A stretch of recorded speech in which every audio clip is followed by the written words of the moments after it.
Shall we? I got Sage All on right, stage. I've clicked play. You are good to go. All right. Welcome back, folks. Let's get cracking again with Sage on stage. Who have we got today with the earlies? We've got Be Kind. Taylor's here. Red Cloud's here. Car's here. Ratman's here. I'm not sure, but I think you know the deal. We're building Sage, so I'm sharing my screen. She's had some overhauls this week to her mapping, so we want to see how this works. I'll give you an idea of how it's going to work so that you get a bit of a gist of what you're looking for, because what we want to do is make this Coliseum a bit of a like a debate Thunderdome, and so you need to know what it's going to be matching. The idea is once it spots Sage is on stage. Exactly, you are. Well done, Sage.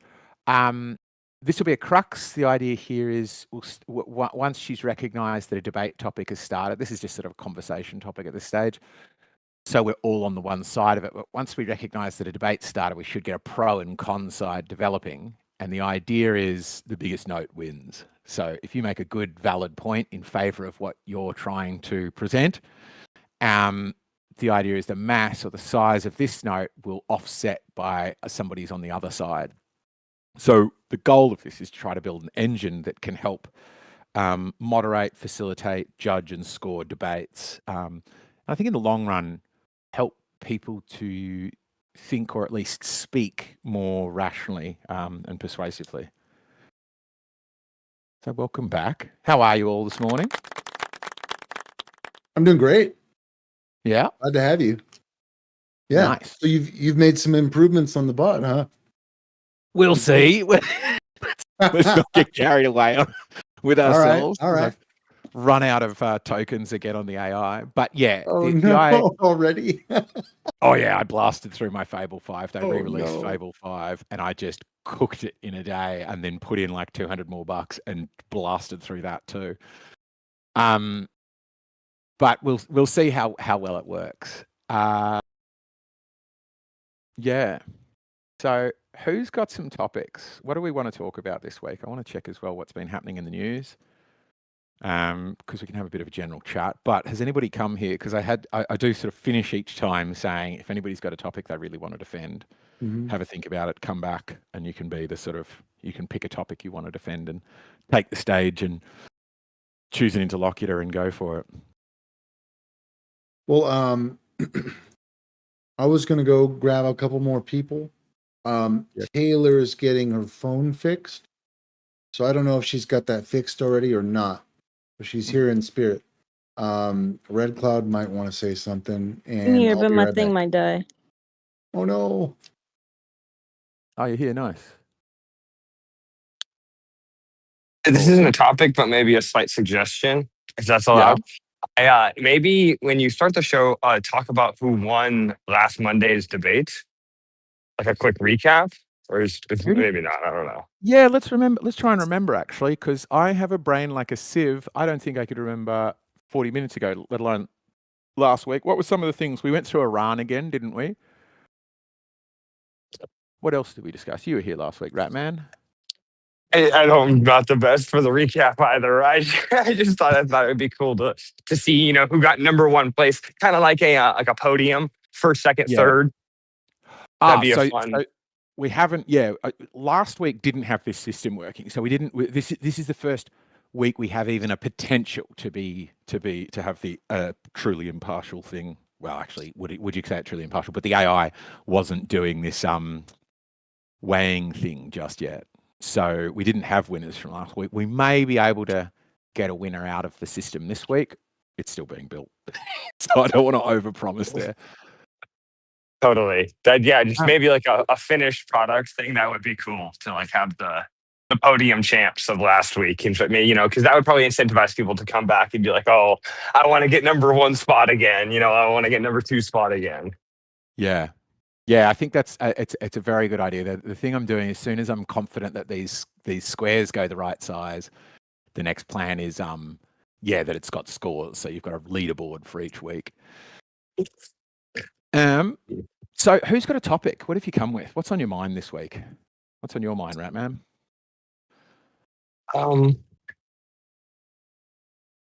Fuck. The spot. Or anybody? Trans ideology.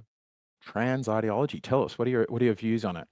Trans ideology, as in, so you don't mean somebody themselves being trans, you more mean a sort of societal, like an ideology like communism or capitalism? What do you mean by trans ideology? I mean the mental thought processes of a transgender person. And my argument would be that for someone to say that they know what it's like to be a girl as a man is just undermining women in general.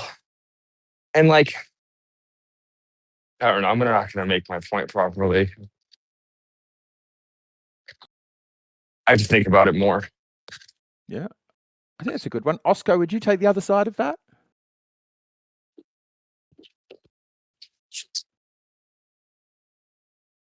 Because I can, but I think I just wanted to say, because we want to get a debate. Sorry, I going. didn't totally hear something about. Yeah, so Can you hear me? Sorry. I can, yeah. So Ratman had said, like a topic he's willing to discuss is trans ideology.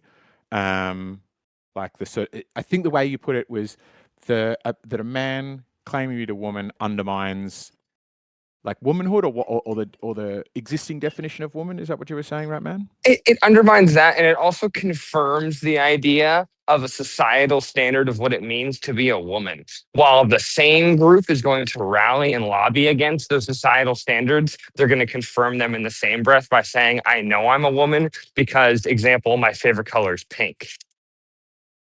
Do you know the difference between gender and sex? I hear people try to say that there's a major difference, but I don't really see one like that. I mean, you understand when a trans person says, I'm a woman, they're not saying that they're different than their biological sex. They're saying, I'm a trans woman and my gender identifies as something else.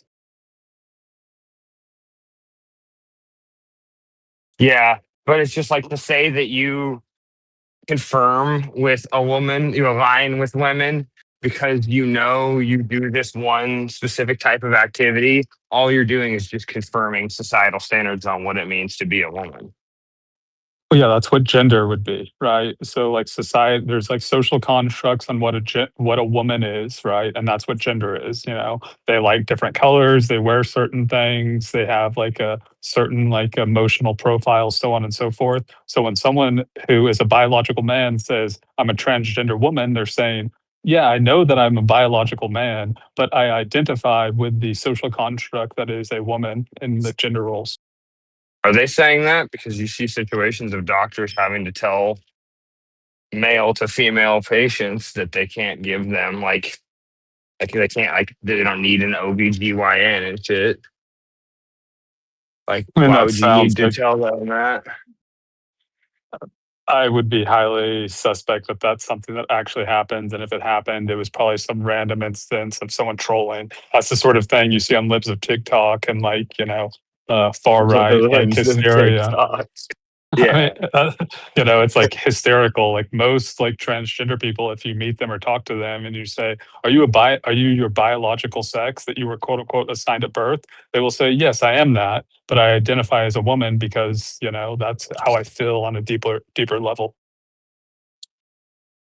It's just like, but those people will be like, women can be in any field. It's just like the people that align with that way of thinking are the ones that want to annihilate societal standards on gender and sex. Oh, stop it.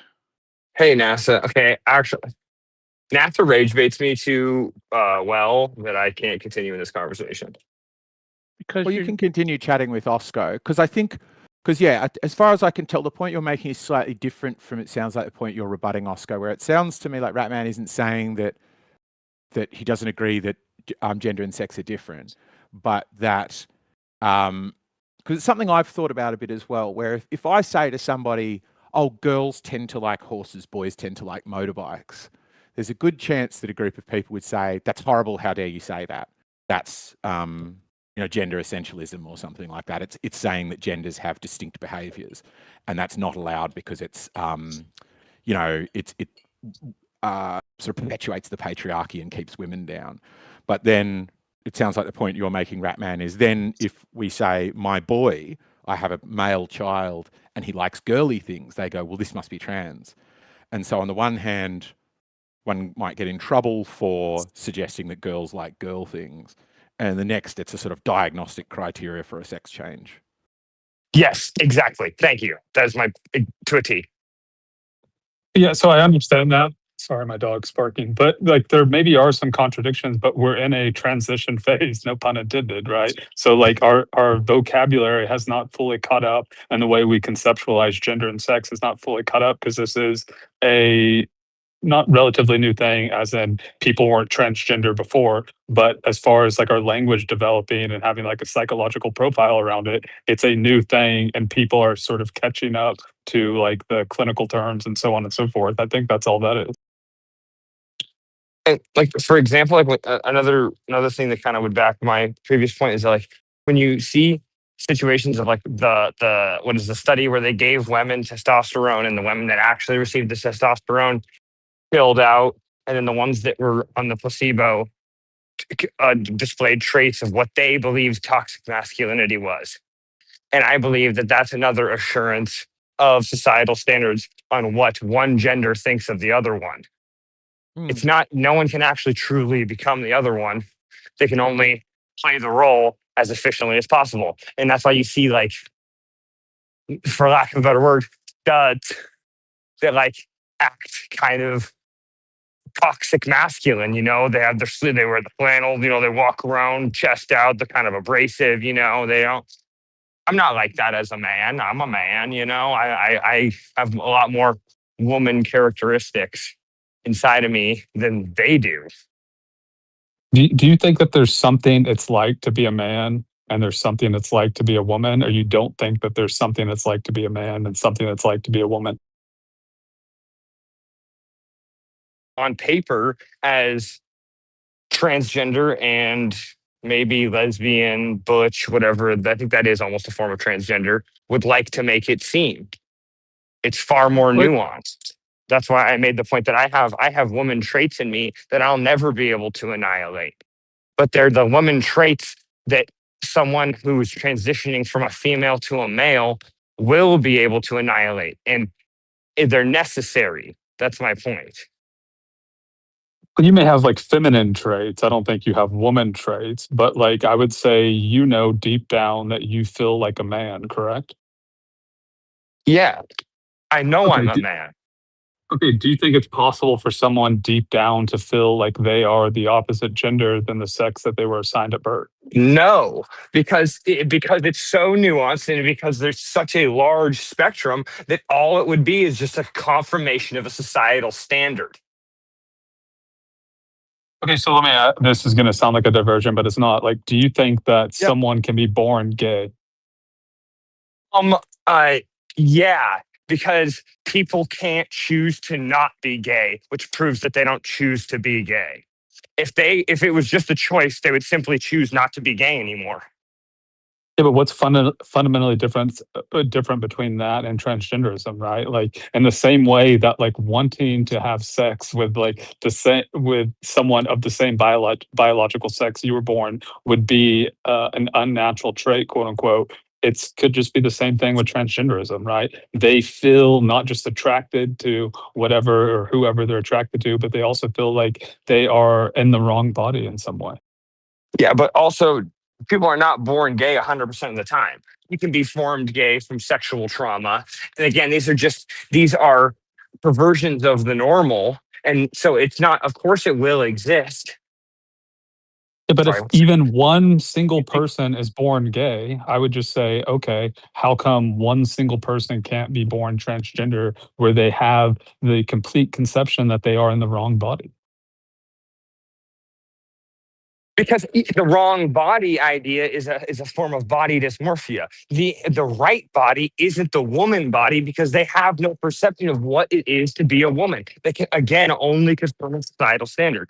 They believe they're in the wrong body, but the mental illness of believing you're in the wrong body probably comes with the answer of a right body for you doesn't exist, which is very unfortunate of an answer. It's not a mental illness. Stop it now. You're giving medical misinformation at this point. Is I'm it? allowed to have the opinion that it's a mental illness. Well, are you a What is- psychologist? What is gender dysphoria? It's listed in the DSM.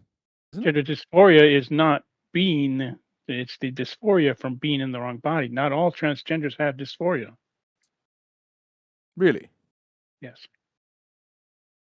But even if it is a mental illness or not a mental illness, I don't see why that matters, right? Like if they were born that way and that's fundamentally how they are, right? I don't see how you can say that like, trans people don't exist or something like that. No, they do exist, but the answer that's getting readily available, paid for by taxpayers, and honestly pushed as a trend, in my opinion, is not resulting in really a cure for the illness. It's resulting in a band-aid that is making a lot of them, unfortunately, kill themselves. Yeah, but why No. does there need to be a cure for the illness, quote unquote? Right? Like, do you think there needs Because to be they're a cure for sick. gay people? Does there need to be a cure for gay people? Well, yeah, I mean, as a species, it would benefit the species.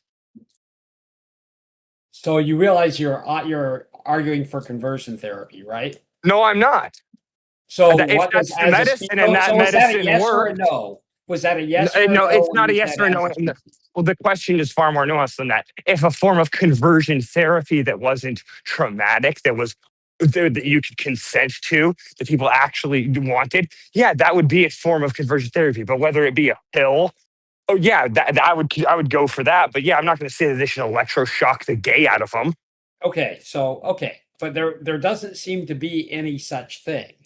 So the only thing that people have suggested is, well, we need to train the gay out of them. And we do that, let me get the electroshocks. So Yeah, well, I do not support that, obviously. okay. So the research is very clear for transgender kids. The one thing that all of the studies agree on is that familial support is what reduces, what leads to the best outcomes, the reductions in suicidal ideation, the reductions in suffering, things like that. So not even hormones, not even puberty blockers, certainly not surgery, just familial acceptance. That's what the studies show. The other thing that studies show is that brain scans of transgender people do indicate that they have the mental activity closer to the gender that they feel than their biological assigned at birth sex. So that's something you can look at. This is MRI stuff. I don't claim to be an expert in that, but I've seen the research. That's just because of a confirmation of societal standards. And you do any activity and it will shape your brain.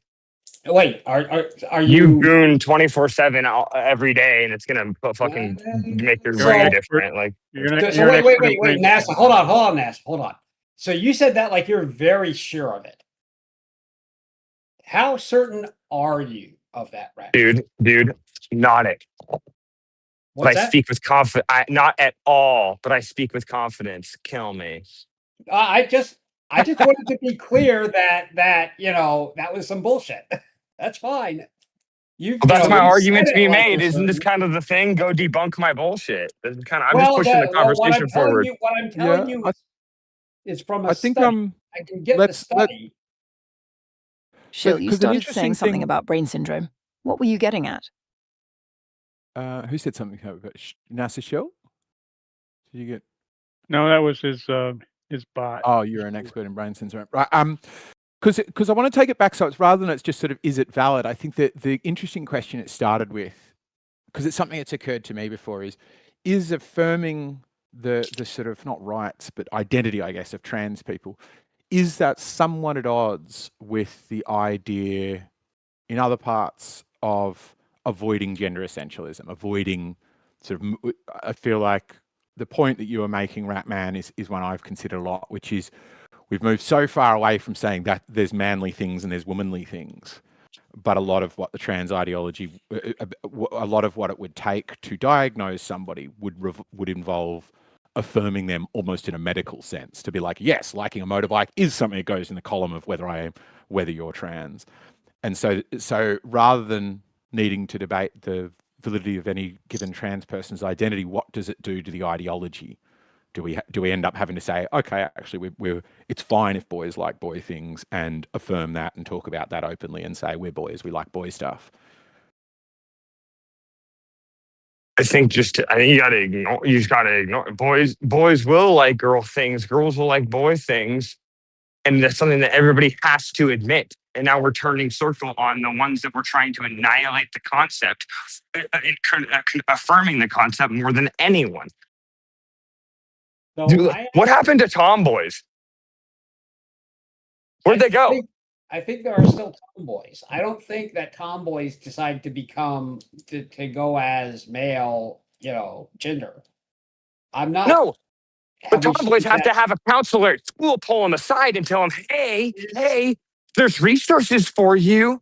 And then a big pharma company has to go make profit off that tomboy. Is there okay, so is there evidence that that's happening? That schools are taking kids to hospitals, trying to give them resources to talk to doctors about trans shit. That tomboys are being converted to trans men. Through a form of societal grooming, yeah. So what's the evidence for that?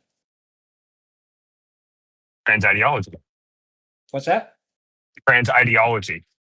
So the topic we've been discussing. Okay, so you claim that trans ideology exists. I don't know if I agree or disagree with that, but it's immaterial. Can you show me evidence that this is happening? That somebody is seeing someone who would clearly be a tomboy, and they are saying, "Hey, come over here, tomboy. I think that you would really be a good trans boy." Do we know that's happening, or is this just a right-wing fever dream or something that people make up on Twitter? Do we know? It's the idea that you believe that right-wing fever dreams exist about trans ideology proves that there is a propaganda campaign to make left-wing thinkers force themselves to support the ideology. There's definitely a right-wing ideology for trans. Come on, so you the cannot say that. Let me ask you a question. Do you think that bullshit propaganda you're proving her getting point while denying it? You have your head up your ass. Just a minute. Hold on, NASA, hold on. Ratman, do we both agree that there are instances where biological women have been accosted by other biological women for trying to enter a woman's bathroom where they think that the other woman is an actual male? Are you not aware of those instances? Wait, I'm sorry, can you ask that question again? A girl who looks a little masculine Repeat. decides to go into the ladies' room, and other women block her way and tell her she's not welcome because she's actually a boy. And this is someone who was born a woman? Yes, and not trans at all. Just a Sounds woman. like you're talking about some dumb broads right now. What do you want me to say? Yes, I am talking about some dumb broads. But are you not aware of this being a thing that happens with enough regularity that it? No, this is left-wing propaganda. So, okay. All right. That's what I thought. So if we look up online and we discover that this is actually a thing that happens, and you said, oh, I think it's just left-wing propaganda, and then we discover it's really actually a thing, would that change your mind about the possibility of this being of the idea of there being a right-wing fever dream at all? Not at all. So, okay. So this belief of yours is not amenable to any evidence. It's just a belief you hold. No, I believe that if women are on the defense so hard that they are willing to go on the defense against anybody who looks masculine, then the idea and the problem of men being in their bathrooms, which is not a real problem, is such a large propaganda device that is getting shoved into the right-wing brain that it is automatically flipping the left side into thinking, I support this topic. Wait a minute. So are you saying that the women who are blocking the bio woman are actually left wing? No, oh my God.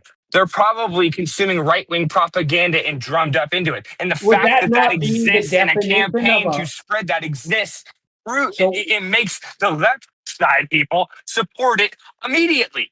So wait. If this is propaganda is being spread by, do you think the propaganda is being spread by the left? I don't know. So this would actually be a right-wing fever dream if people believe that men are coming into the bathroom, right? And that they have to prevent the men from coming into the bathroom, and they Yeah. spot a girl who they think looks a little too masculine, and they jump on her and say, "No, you can't come in here, boy." I mean, that seems Totally. like definitionally In a a right wing fever dream. But who is telling that tale to them? Who is giving them that dream? Right Fox wing. They're News. coming up with them on their Fox own. News, yeah, the right wing. Fox Trump. News, One Yeah. American News, Newsmax, the Gateway Pundit. Do you want me to go down the list? Because I actually have a list of sources for this. Would you like me to go down? It will take a while. I don't think I have you a get what question I'm for saying. Rat. I'm I not have a doubting question that for it Ratman. happened. What's Okay, up, so- Rob? What's up, Rob? Have you ever been beaten up for trying to go into a man's bathroom? When I had long hair, yeah. Rob, you Okay. started with a question for Ratman. What was it? Yeah, we heard it. Don't do that, Sage. I mean, we've all heard Bob Seger's Turn the Page, right? But I Wait, think- okay. My right I think AirPod is Bob died. My Seger's left Turn one the is on Page? 1%. Bob Seger. Don't think that was about trans. No. Don't- Eggshells, you started to push back on something. What was it? Oh my God, stop doing that, please, Sage. So because I think you might actually both be somewhat agreeing that these things might happen. But I'm curious about the gender essentialism versus gender affirmation. How do you pass that one, Omni? Because I think Osco's answer was sort of, it's a new thing, it's a developing field, so yeah, it's going to be a bit clunky. It's going to involve, as society changes from an old point of view to a new one, that's going to have a bit of contradiction or clumsiness to it for a while. Was that your answer, Osco? I don't want to. So I think that's reasonable. I think I agree with that. So if you asked me 10 years ago if gender and sex were the same thing, I would have said they're basically synonyms, I think. Mhm. And gender is like a little bit more professional than talking about sex. Probably would have been my take on it. However, as we are now, the case has been made that gender refers to societal roles, and that therefore gender essentialism is a bit different than saying somebody who's a woman must like dolls and pink. It's more like, if in our society girls like dolls and pink things, then adopting that role would have this sort of look to it. And I don't know if that's addressing the question or not, but I do think that this is kind of a new thing that people are learning about, that I wouldn't have thought of it that way. But I am aware that left-handed people suddenly increased a huge amount when they stopped beating kids for writing with their left hands. Sure. That's I think that, yeah, it's just so I would pass that information two ways, right? People started writing a lot more with their left hand when we stopped beating left-handed children for being sinister. Apparently, isn't that where the word sinister comes from? Sinistra was left. Yeah. But I think the counter to that would be multiple personality disorder took off when the book Sybil was released, and that's now, there are many people within the field of psychology who think that what's now called DID might be sort of effectively malingering, might not be a real thing. People sort of, once they've heard of this idea of multiple personality disorder, that's when people seem to develop multiple personalities, and their symptoms of developing the multiple personality quite often match their assessment of whoever they learned it from. And as such, you find different branches where some people do and don't know what their alters are getting up to. So as much as, yeah, it could be this thing of, like I strongly think this is the case with autism, that it's always been there. We just develop diagnostic criteria to go, oh, look, it's all around us. Yeah, I agree that there's a lot of people who would have been just called nerds who are now somewhat on the spectrum. Yeah. But I think that might be a more robust category where maybe you're in the wrong sex. I guess here's a question. Do you think there's a chance that we will look back on these years and go, maybe, I think the position we might come to is trans is legit for some people. Not saying it's not legit, but because it's a personal experience, but that we might find in hindsight and go, oh, actually, the transitions we went about giving and the criteria we used were gender essentialist, were poorly scientific, and we actually ended up carrying out a large number of operations or sex changes on people for whom it was not the optimal intervention. So I think, yeah, sex change. So there's a comparison stat that I don't know if I believe that suggests that knee replacement surgery has more regret than some kind of gender surgery. I don't know if I believe that. But I do know that all surgeries have a regret rating. I don't know much about how those, pan out. Sure. But, and I don't just mean the surgery didn't work, so it's shitty that I went through that. I mean, I had this thing done electively, and I wish I hadn't. Like, I know people who've had that happen with their eyes. They've had laser surgery, and have to use glasses to see close up because it was correcting for long distance vision, and they realize they see up close a lot more than they look in the distance, and weren't real thrilled with that. So anyway, so this is really a thing. I don't know, but I do know that having surgery, having sex reassignment surgery is a serious ass thing. I don't think it should be done to minors, as a rule. I'm not gonna, get in the way of a doctor, or the parents and the kid to claim no, but I think that's probably a bad idea. And I also know of cases where women have wanted to have a hysterectomy, adult women, and doctors have been like, no, you may not, you should not, honey. You will want to have kids later. I know better than you. No hysterectomy for you. And I think that might follow the same principle where you get somebody with a knee reconstruction or spinal surgery. Because I agree, I think that one of the other stats that goes with what you're saying about spinal surgery is if you're a neurosurgeon, their partner or their lawyer, you are in the 3 lowest likely categories to ever get spinal surgery. So surgeons who operate on spines recommend it to others when they're in the same situation. It appears that they are like, no, I'll do exercise and drink water and go get some physio. Thank you very much. But the difference, I think, is core to this, which is, which you hit on, I think, very well with the hysterectomy thing, is we're taking something that has function and removing it, rather than the intent, at least with almost all other surgeries, is there is lower function and we seek to restore it. Whether we're successful at that, I think, is a good question, but a different one, because there is no function that one gains at the end of this. Well, it's also a rhinoplasty where I have my nose fixed, and then I decide I don't like how it looks now. After all, either I did what they said they would do, but I don't like it. Yeah, that happens. That I think would be a better one. Yeah, where it's not many people are getting rhinoplasty for increased function. So what has it got? Let's see what it's got on the board here. So it's weighed. It's still weighing this one, but it's weighed my point about Sybil quite highly. It says your surgeries carry regrets later. Eye surgery and knee replacement surgery generate regret despite informed consent. SRS regret is not anomalous. I think that's a good one.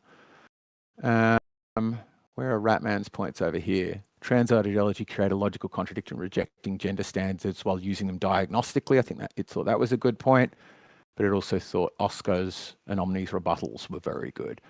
There is something subjectively it feels like to be a gender. A deep phenomenological experience of identity can exist independent of biological assignment.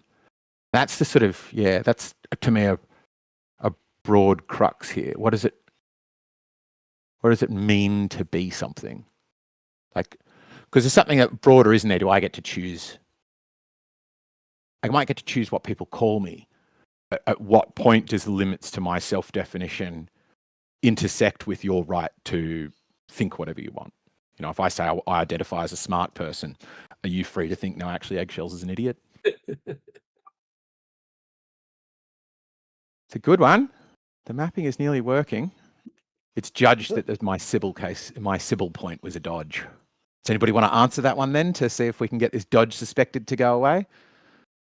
So it says my point about the Sybil multiple personality disorder. So I might have caused a lot of people to not pretend they've got it, but I think that somebody might be in a situation where they don't know how to define themselves. They feel deeply uncomfortable with themselves and inside their own body. Seems like everybody else has got it sorted out, and then they're living moment to moment with this confusion and agony.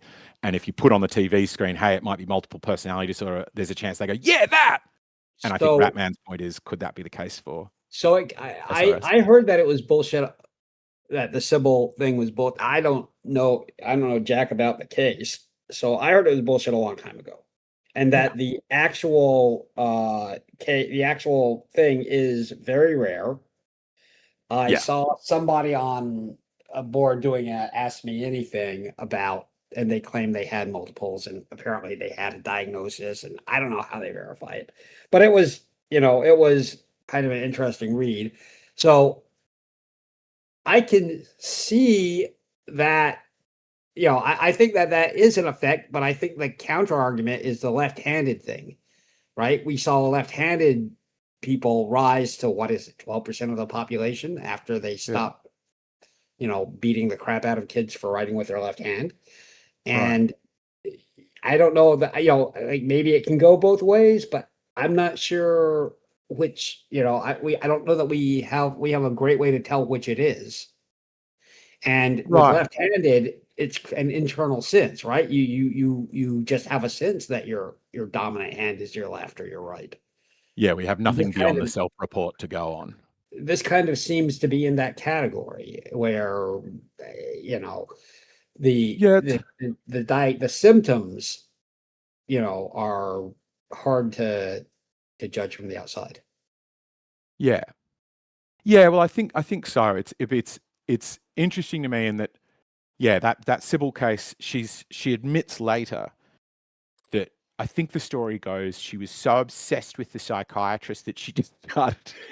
I love this idea that she sort of turns up the first time going, "Oh, I've got I've got a nervous condition or something, whatever it is."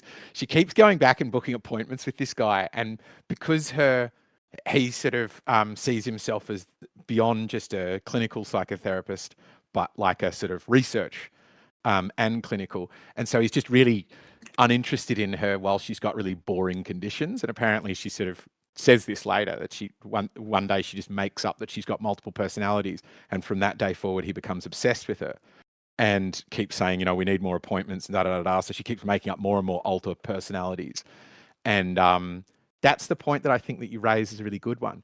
How do we, if the only thing to go on is self-report, how do we from the outside know whether we're making an ethical intervention? Because in the case of MPD, it's like, treat them with love and respect. That's about it. You don't need to do anything irreversible to sort of treat somebody who's going through that with love and respect. Whereas the challenge, I think, with gender is that it might cause an irreversible change. So, like I said, I did a comparative review of the different studies on gender a while back, and for kids, and what they agreed on was familial support of the new identity was most conducive to good outcomes. Hormones were questionable. Puberty blockers were questionable. By questionable, I mean disputed by different studies. Surgery was highly questionable, but familial acceptance was like the number one thing. So that's treat them with love and respect. Yeah. That's it there. Now it's different for a grown-up person. But we've all heard stories of them putting litter boxes in school for kids who identify as cats. And what they're really doing is putting kitty litter in school. So in case there's an active fucking shooter and they have to be all locked up in the classroom, the teacher can put the kitty litter in the wastebasket because nobody can make it to the fucking bathroom. All right. That's what's actually going on. If you heard those stories, that is a fever dream. Yeah. Right. So you're not understanding that I was saying that it is a fever dream, and the fact that that fever dream exists proves that propaganda to make people hate trans ideology exists, which will make people turn heel and support it on the other side blindly. I didn't understand it. Say that again for us, Ratman.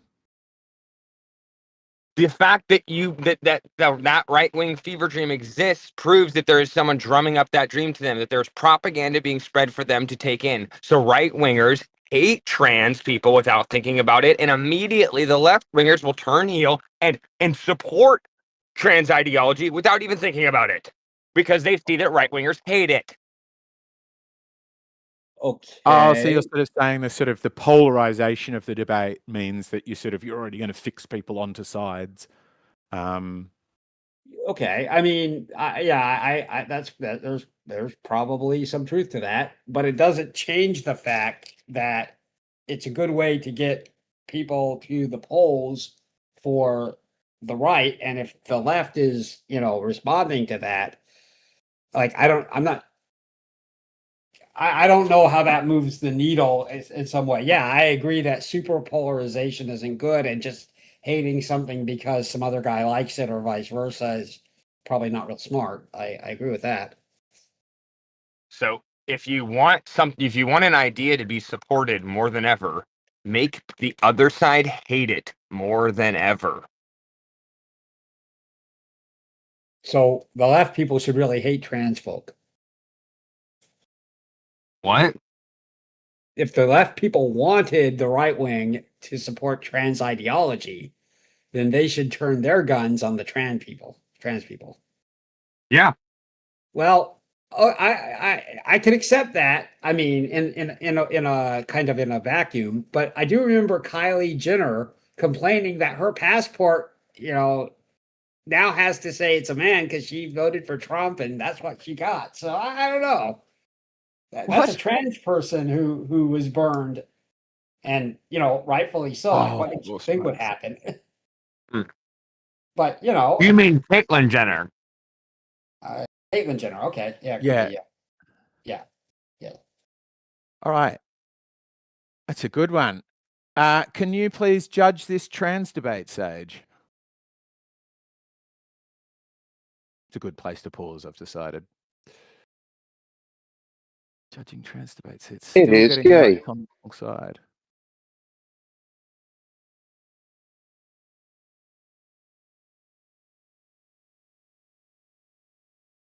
It thinks that you thought it was great. The discussion lacks coherence and often devolves.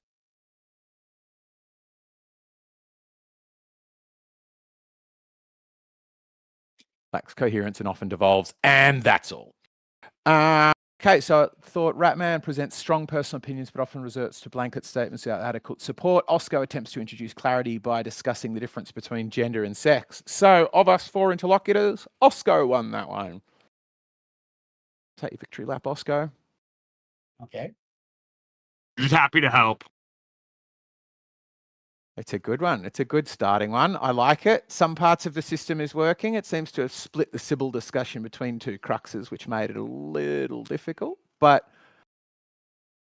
that's good. That's a good opening discussion. Well done. Final thoughts? Any feedback for the speakers from the Peanut Gallery? I'd just like to point out that Omnivore lost. No, I got the Clearest Thinker Award. Yep, that's true. You got the clear. Oh, sorry, I missed that. Yeah, Omnivore is thinking most clearly, demonstrating a willingness to engage with evidence and adapt his views based on the discussion while also addressing the complexities of gender identity. Wah. Okay, then I'd like to change my comment. Omnivore is the only one who has an open mind to being trans. Nice work. Good on you. Thanks. All right.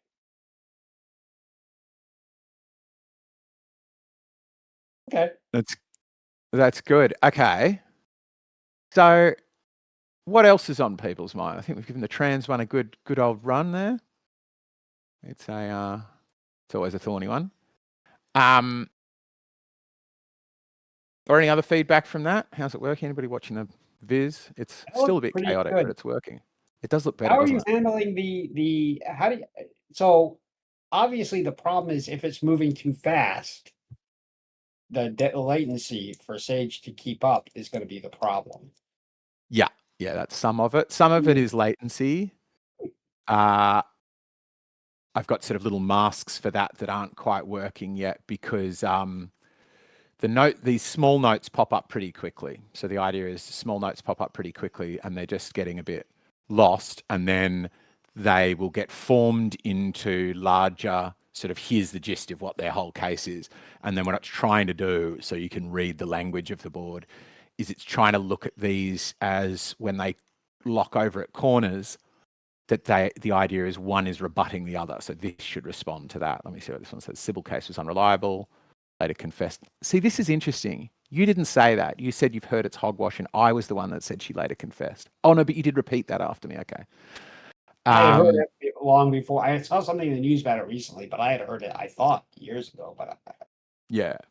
No, it's been exposed for a while. Because a very interesting one, you brought up the thing about diagnostic criteria is funny in that I watched a documentary on it, and they kept talking to these psychologists about how they treat people with DID. And then the psychologist himself would be like, well, I'm really well suited to treating DID on account of having multiple personalities myself. Which on the one hand, I can see a red flag. Right. I know. You're just sort of like, of course, you're just going to want people in your camp. Somebody's going to turn up and say, I don't know what I did last night. And rather than being like, maybe you got blackout drunk, maybe you took some ketamine, they're going to be like, I know what this is. Hop on board, soldier. So what else after the trans thing? What else is on people's minds? I had a link from you as well, Omni, about what have you got there? Is that vaccine stuff? Yeah, so that's a data visualization information graph from SignalWatch, which is my conspiracy theory aggregator and collector.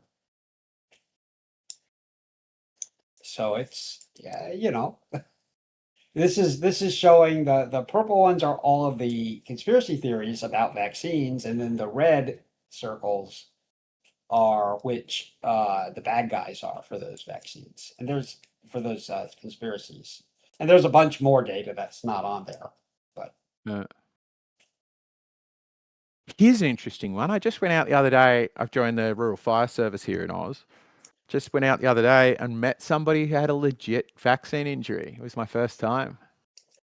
He was like fully confirmed, but it was pretty interesting in that he'd been hit, like his had been so bad he was out of work for quite some time, and I think it sort of altered his entire career trajectory. It was a blood clot, and then I forget what else happened, but he was sort of bed bound for 2 months, I think he said, and it was fully confirmed by the doctors as being a vaccine injury. He's a nurse, but he's still very pro-vaccines, which is interesting because they're seeing this died suddenly from vaccine deaths or vaccine injuries, where a lot of the times if I hear other people saying, I'm like, yeah, was it? Or do people just get sick, and sometimes they get sick after? So just to be real clear, just because something's listed as a conspiracy theory does not mean there's no truth to it. In fact, almost all the conspiracy theories have a field in the database for a kernel of truth, which means there is often a true element, sometimes a large one, applied to some of these. Generally, what makes it a conspiracy theory is the presence of conspiratorial ideation that is promoting it, which is a thought process that is, not in my opinion, not especially good in terms of getting to the truth, and the research supports that. But that's what that's about. It's not about whether or not the core belief could be true. I could be doing conspiratorial ideation, you might not be. We could both get to the same conclusions. It's just that I will have a harder time getting there, would be my position on that. So does anyone want to take Omni on Conspiracy Watch in general? Vaccines? Conspiratorial ideation in general, vaccines? Step right up, come on.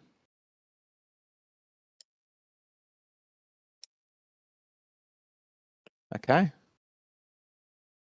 Guess everybody here loves vaccinations, particularly if they're enforced by the government. You get kicked out of your job if you don't. Only in Australia. What do you mean only in Australia? Do you mean only in Australia people lost their jobs for I'm not sure what the rules are, but I know that people were very quick to declare there were vaccine mandates in America. And there were for some government jobs, and there were for some private jobs, but there was not a blanket law that forced you to get the vaccine. Yeah, there wasn't in Australia either, but I think it ended up being very close to the same thing, where a staggering number of people would just lose their job. It was okay for the government to say, for employers to say, if you're not vaccinated, you can't work here, which is pretty close to a mandate.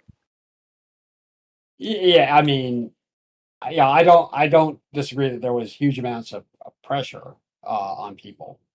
So yeah, that's not. I don't think that's arguable.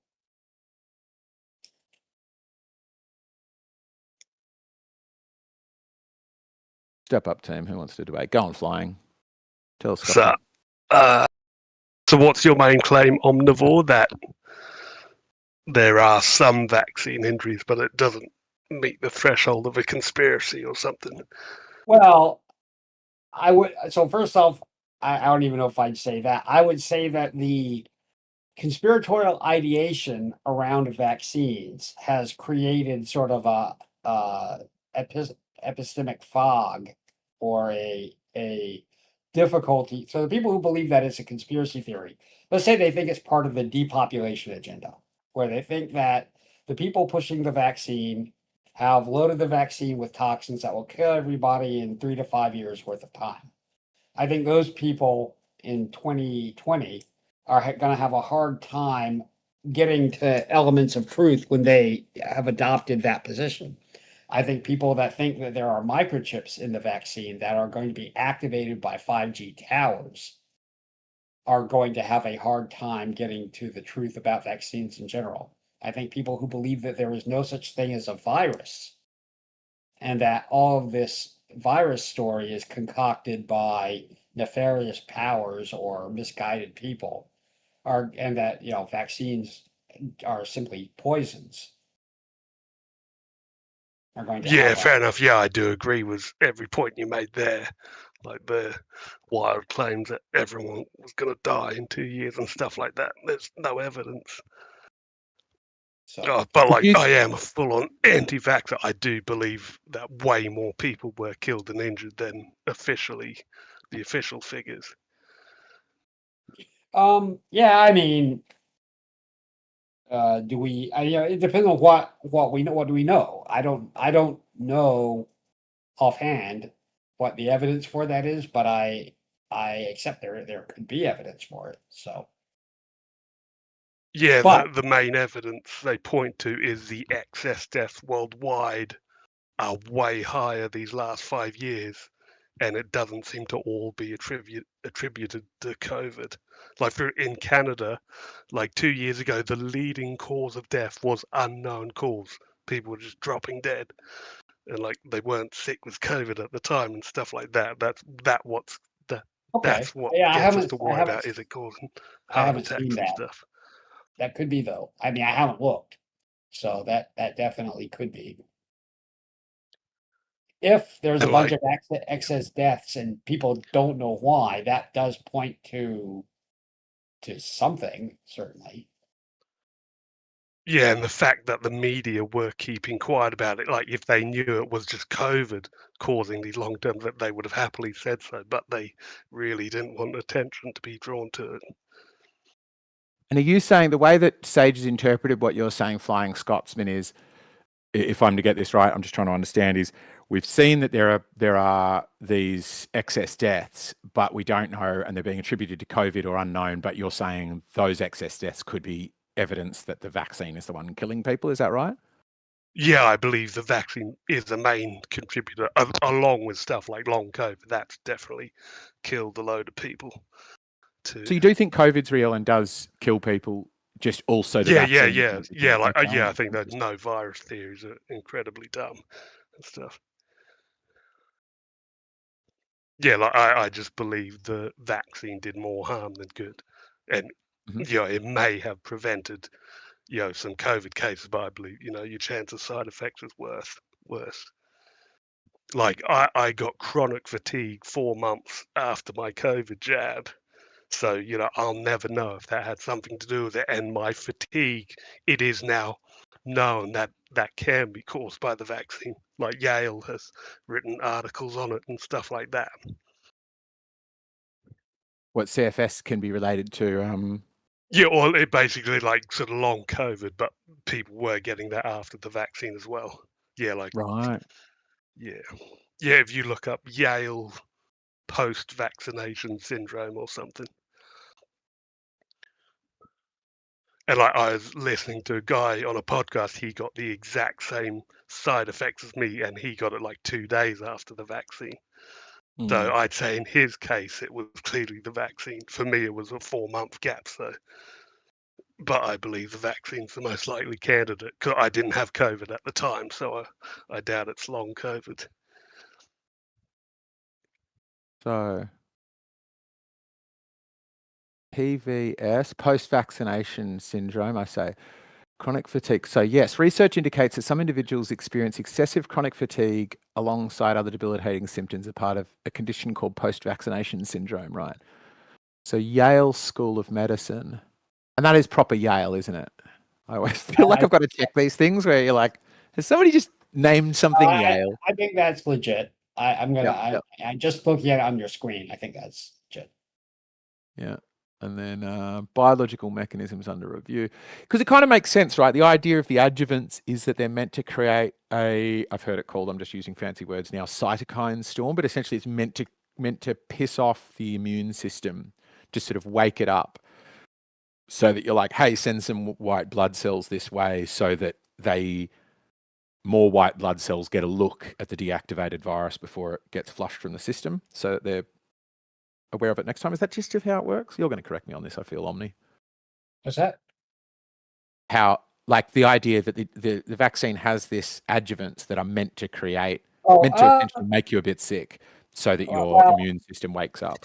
Well, it does. So what it does is it puts, it puts in the protein. I think it's the protein. Well, they work differently, so I don't know about all of them. But my understanding is that it puts in something that mimics the protein shell. Your immune system attacks it, and then your immune system learns it, so that when it sees it again, it immediately attacks it instead of waiting around. So it kind of trains your immune system to attack stuff like that. Interesting, right? The political polarization of health outcomes in the USA.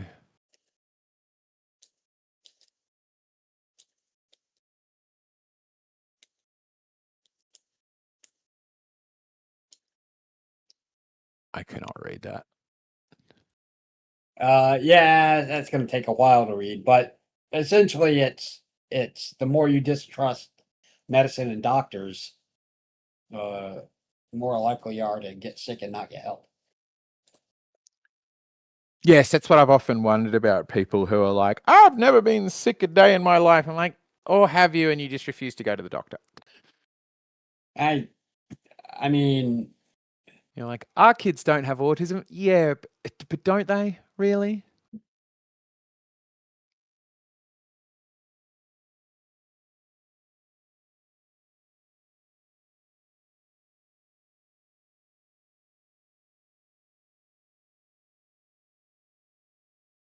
Long ago.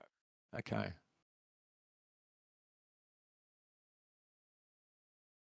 So where do you sit on it now? So when you say you're an anti-vaxxer, Scotsman, what kind? Like, because you say the viruses do exist, so you're not a viruses don't exist person, but you feel that vaccine did more harm than good. Do you feel that's true even of like things like measles, mumps, rubella, polio?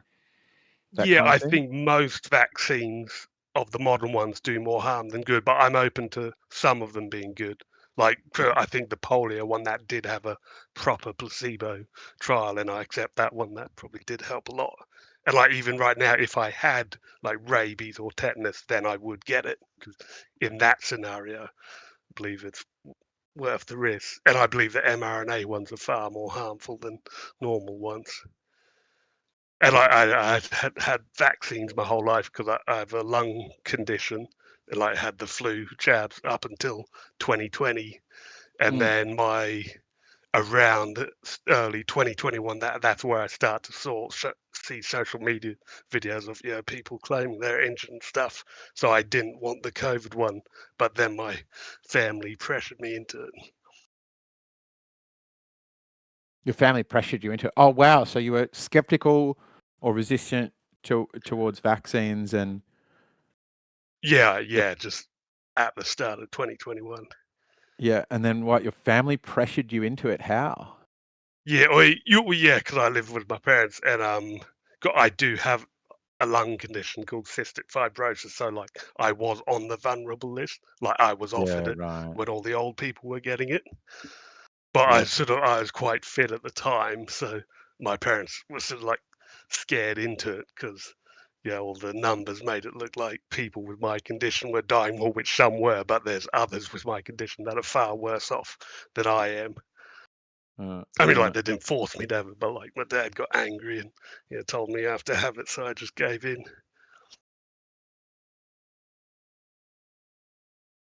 And then that's why I'm also extremely bitter about mandates and stuff, because I feel if I had had my own choice, I might not have been stuck with the condition I got now.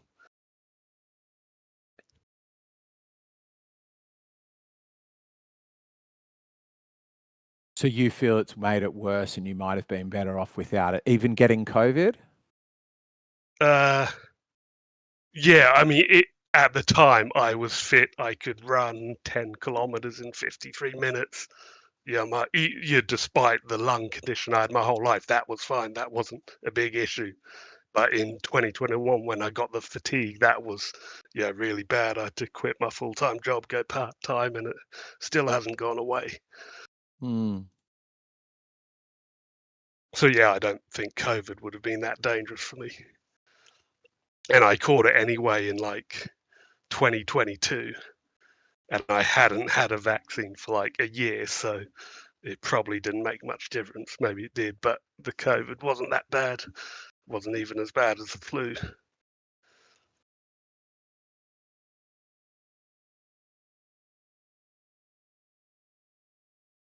I try and leave pauses as well so that others can jump back in. Because it's a very interesting one, because I think I think vaccines work, and I go get them. I don't think I think the balance between the ill effects and the benefits are generally in the right direction. But I do think, I worry that particularly in Australia, the way we handled it, or the way a lot of the world handled what happened with COVID, might have created a rod for our own back. That if another bacteria or virus comes along and, let's say the H5N1 or whatever it is we're dealing with now of the bird flus, let's say one of those makes the species jump. It's going to be so hard to get people to lock down and vaccinate if it's against a really proper big bad, because I feel like we a little bit blew it and cried wolf on a bug that wasn't that bad, that we didn't know was that bad. We thought, it could be quite bad, so why don't we just err on the side of caution and lock everything down? But I guess maybe it could have become worse. Maybe it could have mutated quicker and become nastier if more people had got it. I mean, we don't have the counterfactual, but there's going to be there's supposed to be it's a periodic thing, a next pandemic, right? I mean, these things are moderately regular, and I agree that for the next 10, 20 years, people are going to be anti-vax. Maybe it'll swing back. Maybe it won't. I mean, we're seeing a bunch of measles stuff in the US. Something we didn't actually have. Measles is a bad disease. Not the chicken pox. It's not just a little rash. It's bad shit. Particularly for adults, isn't it? Isn't that the one that's like basically it's like chicken pox for kids? Chicken pox can sterilize you as an adult. Measles can kill. Measles can get deadly pretty quickly, apparently. Like it can, it's bad, and then it can go all the way bad. I don't really know the prognosis, but I just know that it's not a small thing. It's not like, oh, you got measles, you'll be out for a day. Adults over 20 are significantly higher risk for severe complications. 1 in 5 vaccinated people who contract measles require hospitalization. Proves fatal 1 to 3 out of every 1,000 cases. So it's you've got 0.1% chance of dying from it. but a 1 in 5 chance of needing to go to the hospital. Which, as well, if you add to that, right, if you're going to hospital at age 80, it doesn't matter what you go in for. I think the stats are that your chance of going out is pretty low. Yeah. And, you know, we're seeing a bunch more measles in the US. Yes, yeah, there was a thing, wasn't there, like, what's his name, the Hegseth comes out and says, oh, we don't require these silly vaccine mandates, and then, like, Camp David all of 3 months later is like, yeah, we've got a lot of, what was it? It wasn't measles, was it? They had some probably syphilis. Massive out. Say again? No, probably venereal disease. No, I don't know. No, it was something, and then they just stopped it. About 3 months later, they ended up with this like wave of diseases, and they immediately brought back quietly brought back in the vaccine mandate. Yeah, I mean, you know, part of the combat readiness, like you can fuck around all you want, but those guys have to be ready to fight. Mm. So I put in my data visualization for aliens and UAPs in the chat. Ancient aliens, Neil deGrasse Tyson's UFO stance reversal theory. What's that? Let me see. UFO stance. Okay, so Neil deGrasse Tyson's. This is a. Okay, so something massive is breaking open. Here, you can look at it. I'll give you a link to the Signal Watch. So it is Neil deGrasse Tyson's reported change in tone on UFOs is being interpreted as evidence that official disclosure is imminent and the public is being prepared. I gave you a link, and you can look at. I mean, you can look it up online too. You don't have to go to. Yeah, no, I was trying to find your site through Google in the hope that bumped it a bit. Yeah, not going to happen. Not yet. So.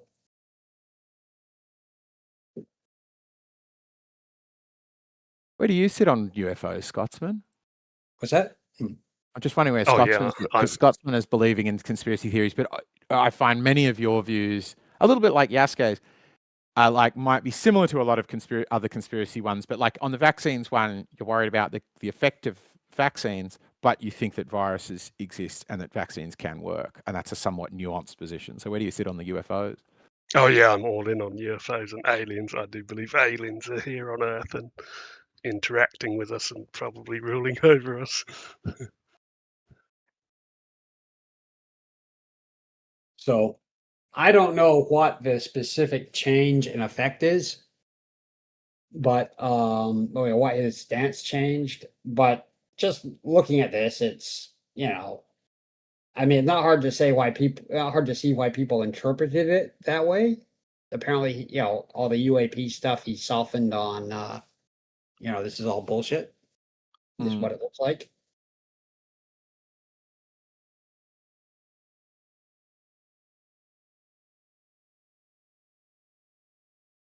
What do you reckon aliens are real? And if so, do you reckon they've visited Earth, or are they too far away? I don't know what to make of the UAP stuff. I don't dismiss the possibility that it's something extraterrestrial or something extra dimensional. I don't like that term, but you know, from another reality, or something that is spiritual. It could be any of those. I don't know, or it could be sensor malfunctions and shit on the lens, and hell if I know. It could be that stuff in the sky looks weird, even when the stuff isn't that weird. Man, I have no idea. But clearly, the government, you know, has put some resources on this. And there's all kinds of stories about, you know, how this shit's happening. So maybe, I don't know. But yeah, fair enough. Yeah. If in terms of, you know, gun to my head, is it aliens? I have a hard time believing that aliens, you know, create a technology that can fly across light years, come to Earth for some reason, buzz the planet, and then crash in Roswell. Like that seems a bit iffy. But who knows? Maybe they are buzzing around us, watching us for signs of, something.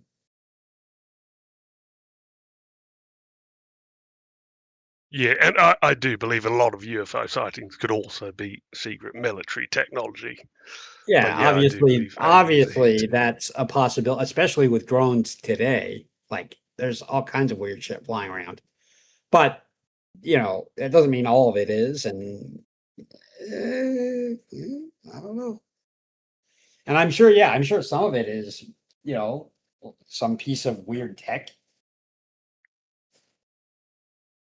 Yeah, and now I sort of do understand why they would need to keep it secret if it were true, and if they recovered alien crashed UFOs, like you cannot let your enemy know about or have that technology because it can easily be weaponized. You just deliver a nuke to Yeah. a different city within seconds. Yeah. I mean, so if we got our hands on spaceships, I think there would be a mad scramble to take that shit apart and figure out how it works. And I don't know if we could. So you look at the tech curve, right? If I took an iPhone back to let's say 1926, 100 years ago, they wouldn't be able to figure out the fuck about it, right? Yeah. I mean, the microcircuitry in there it's packed in super tight. Like, they wouldn't be able to disassemble it and figure out how it works. I don't know what they could tell about it, but it would be really hard. So I don't know if we could disassemble a flying Yeah, saucer. good point. Out of it. I'm not sure. And that's a technology gap of only like 80 years, but imagine a Oh fuck, right. civilization It could 10,000 be. years ahead of us. Yeah, Yeah. right. If it's that, then no way. If it's 200 years ahead, probably no way. If it's 100 years ahead, possibly no way. So there's a lot. There's a big, big gulf of I don't think we could do it. Maybe, but we could maybe learn something. At least learn that it's possible. We could be learning things along the way of trying to learn about it. It could be the pinnacle. Like it could be the catalyst of what made some innovations already. Like our strive to figure that stuff out. Yeah. Like trying to make the little screwdriver to open up the cell phone. You know what I'm saying? Yeah. Well, I mean, Tanks believes, that we've got super technology, maybe from aliens. I haven't heard what he said, but I would think maybe from aliens, maybe not. And, it would be cool if that were true.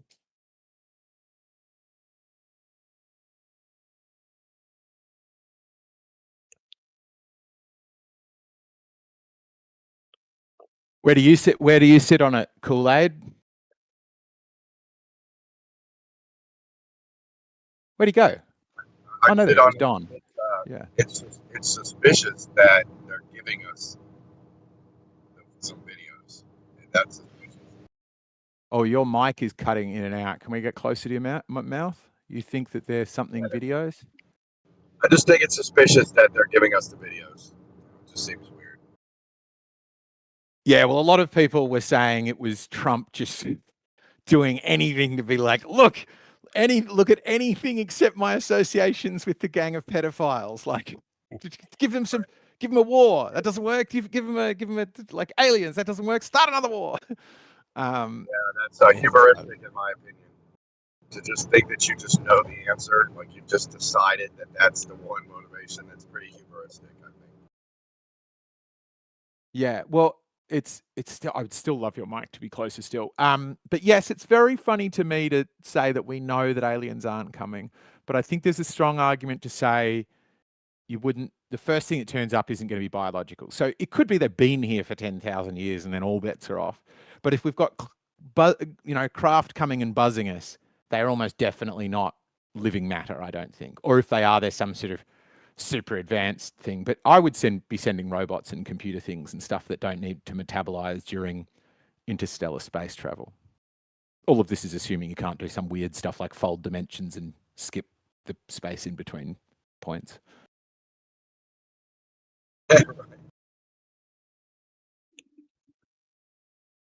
So you think it's what do you and how do you interpret? You say it's a bit sus or weird that they are giving out the videos now. What do you think? Why do you think that's happening? What do you think's happening there? I don't know, guys, but I'd like if people could share more pictures of lines in the sky that they see. That would be awesome. You mean like Mike's way better. chemtrails? Or like Yeah, do you mean like chemtrails? Any lingering lines you see that don't look like natural clouds. And what are you linking that to UAP and aliens or what? Just linking it to I want to see how many we have current. I just want to see patterns of them. I want to reference them from 10 years ago. Oh, right. But don't you want to get it from the start of jet air travel? I guess that is 10 years ago. No, it's like when is a jumbo or like when did commercial air travel become a thing? I'd love them by every decade. I would, of course, love more data. But I'm just trying to understand why. Is this related to the alien stuff or is this about chemtrails, which is sort of, I see as a much more human conspiracy theory? From what I see, man, I'm seeing lines where I've never seen planes go by. So that's what I want to see more of. People can capture big, messy, scattering line arrays, and then we can be like, look, there were no planes in their area either. Yeah, just anything. The data will help. If y'all just see messy lines, bunch of lines, let me get the pictures. Thank you. Rightio. Okay. Don's got his call for chemtrail photos. I don't necessarily think they're chemtrails, but I don't know. Right. And what analysis? What will you do to them to see to figure out what they are, or what are you looking for in them? Similar patterns.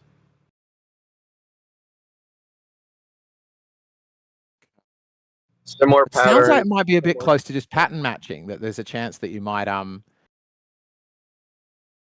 because it's that thing. That's why I'm trying to get you to make a guess beforehand. Because if you say, "I'll show me the data and I'll look for patterns," it's like I could sort of get a million coins and chuck them on the floor, and you could make patterns out of how they fall heads or tails, right? Writing, but I'm not setting up an experiment, so I don't have a hypothesis. Right now, I have like 100 different theories. Yeah, fair enough. Fair enough. Okay. So I think that the chemtrail contrail thing is a bit muddied by cloud seeding. Like, as far as I know, everybody agrees cloud seeding happens.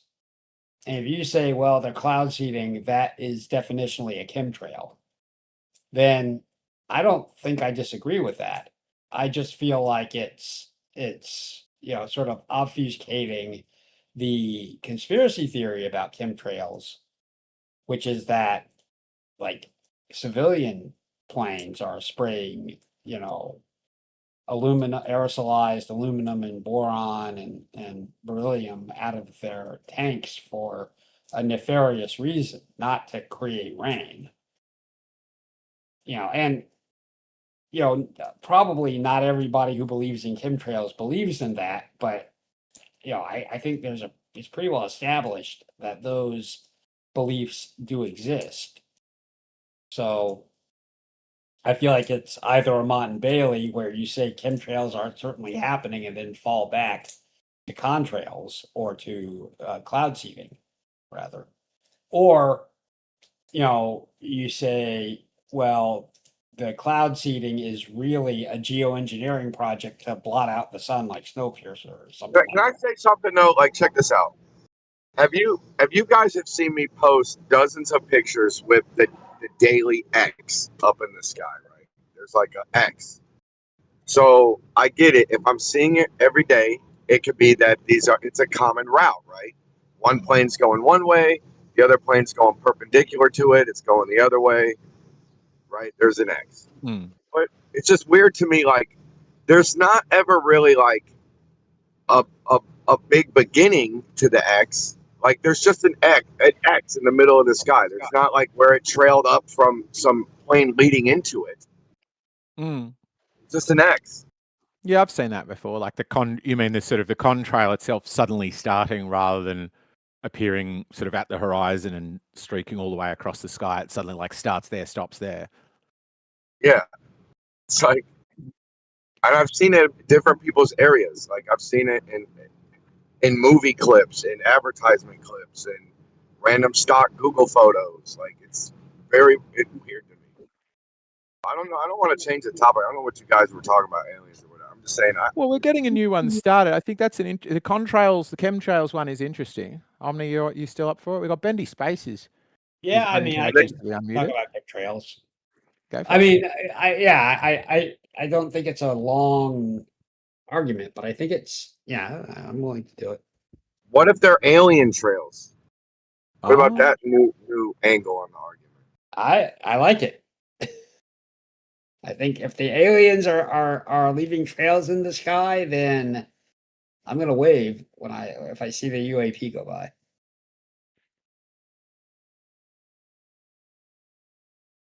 Yeah, look for more data, man. Look up in your sky, catch some of these pictures.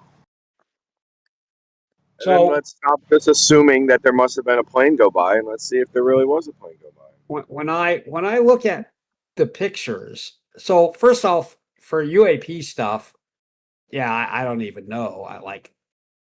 I, to my knowledge, have never seen a UFO, but that doesn't mean there isn't one. I don't know. When I see contrails or lines in the sky that last a long time, I don't think, oh, that's clearly some kind of chemical spray. Like, that doesn't occur to me that it has to be a chemical, some kind of weird chemical.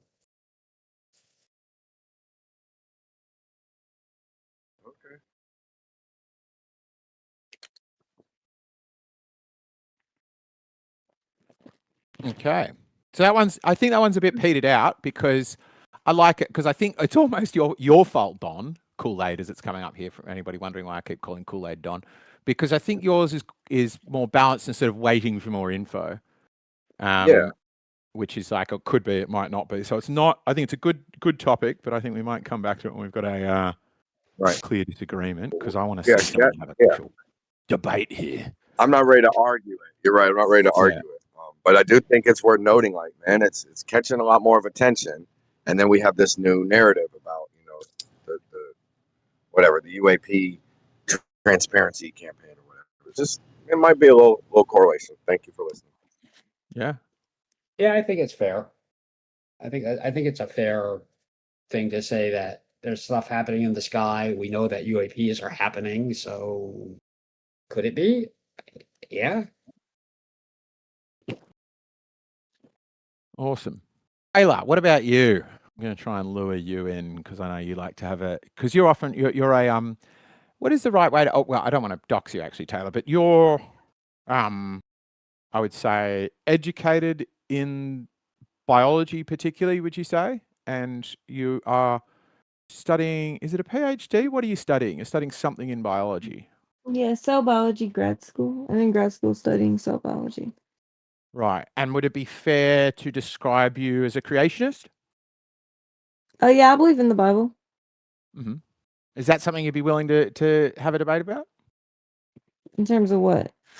I don't know. Anything you pick, anything you want to. It's up to you.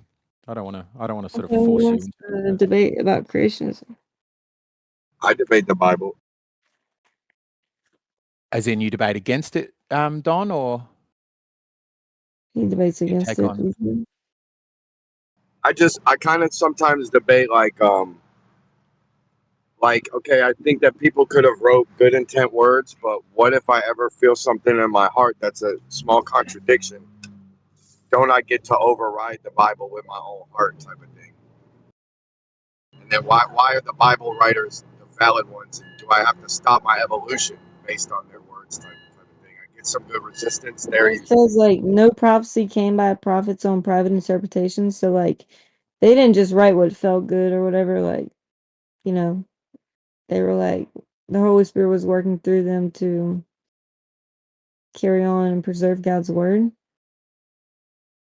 and to document it, I guess.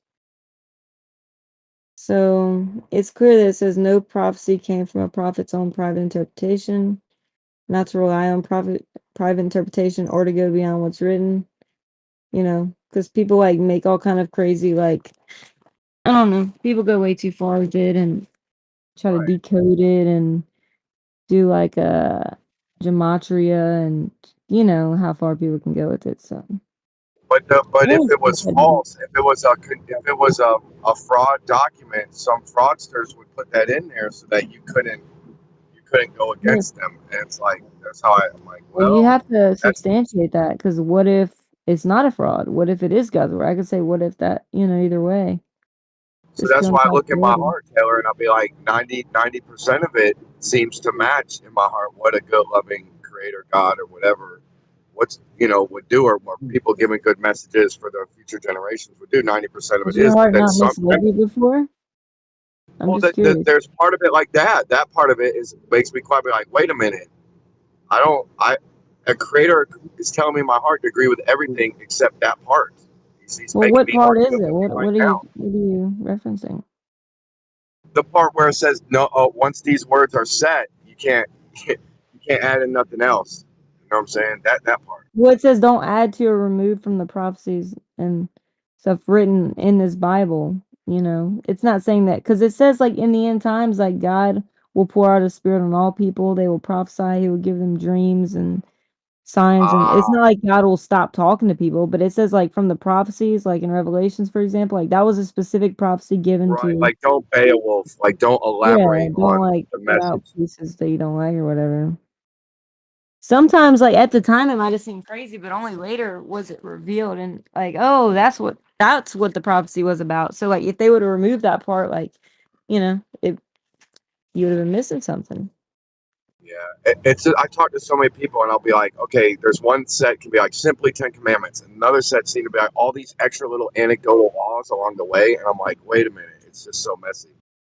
Well, that was for the Israelites, and that was for, you know, particular people, particular time, and like, you know what I mean? Like, whether those can be applied to everybody is debated. But you know, just start with what Jesus taught.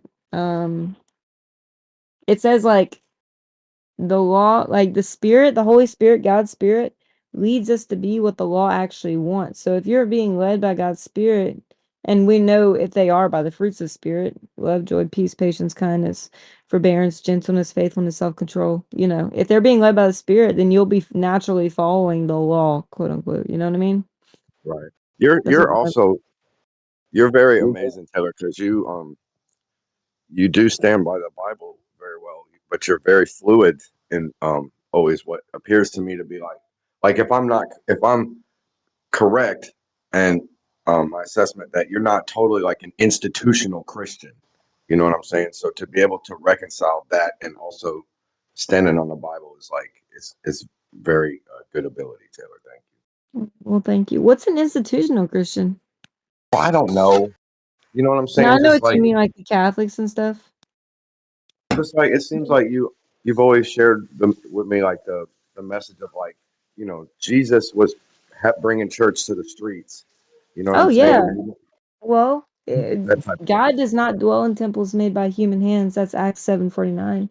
So you don't have to go to some building. There's no building.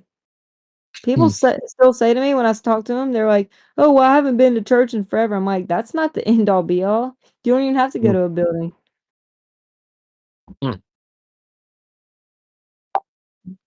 You can reach out to wherever." But yeah, I was interested to hear the parts of the Bible that you don't resonate with. I've heard that, and I probably experienced that too. Like certain things didn't make sense to me, and certain other things that didn't make sense to me at one time, like later, once I kept gaining knowledge, I understood later. So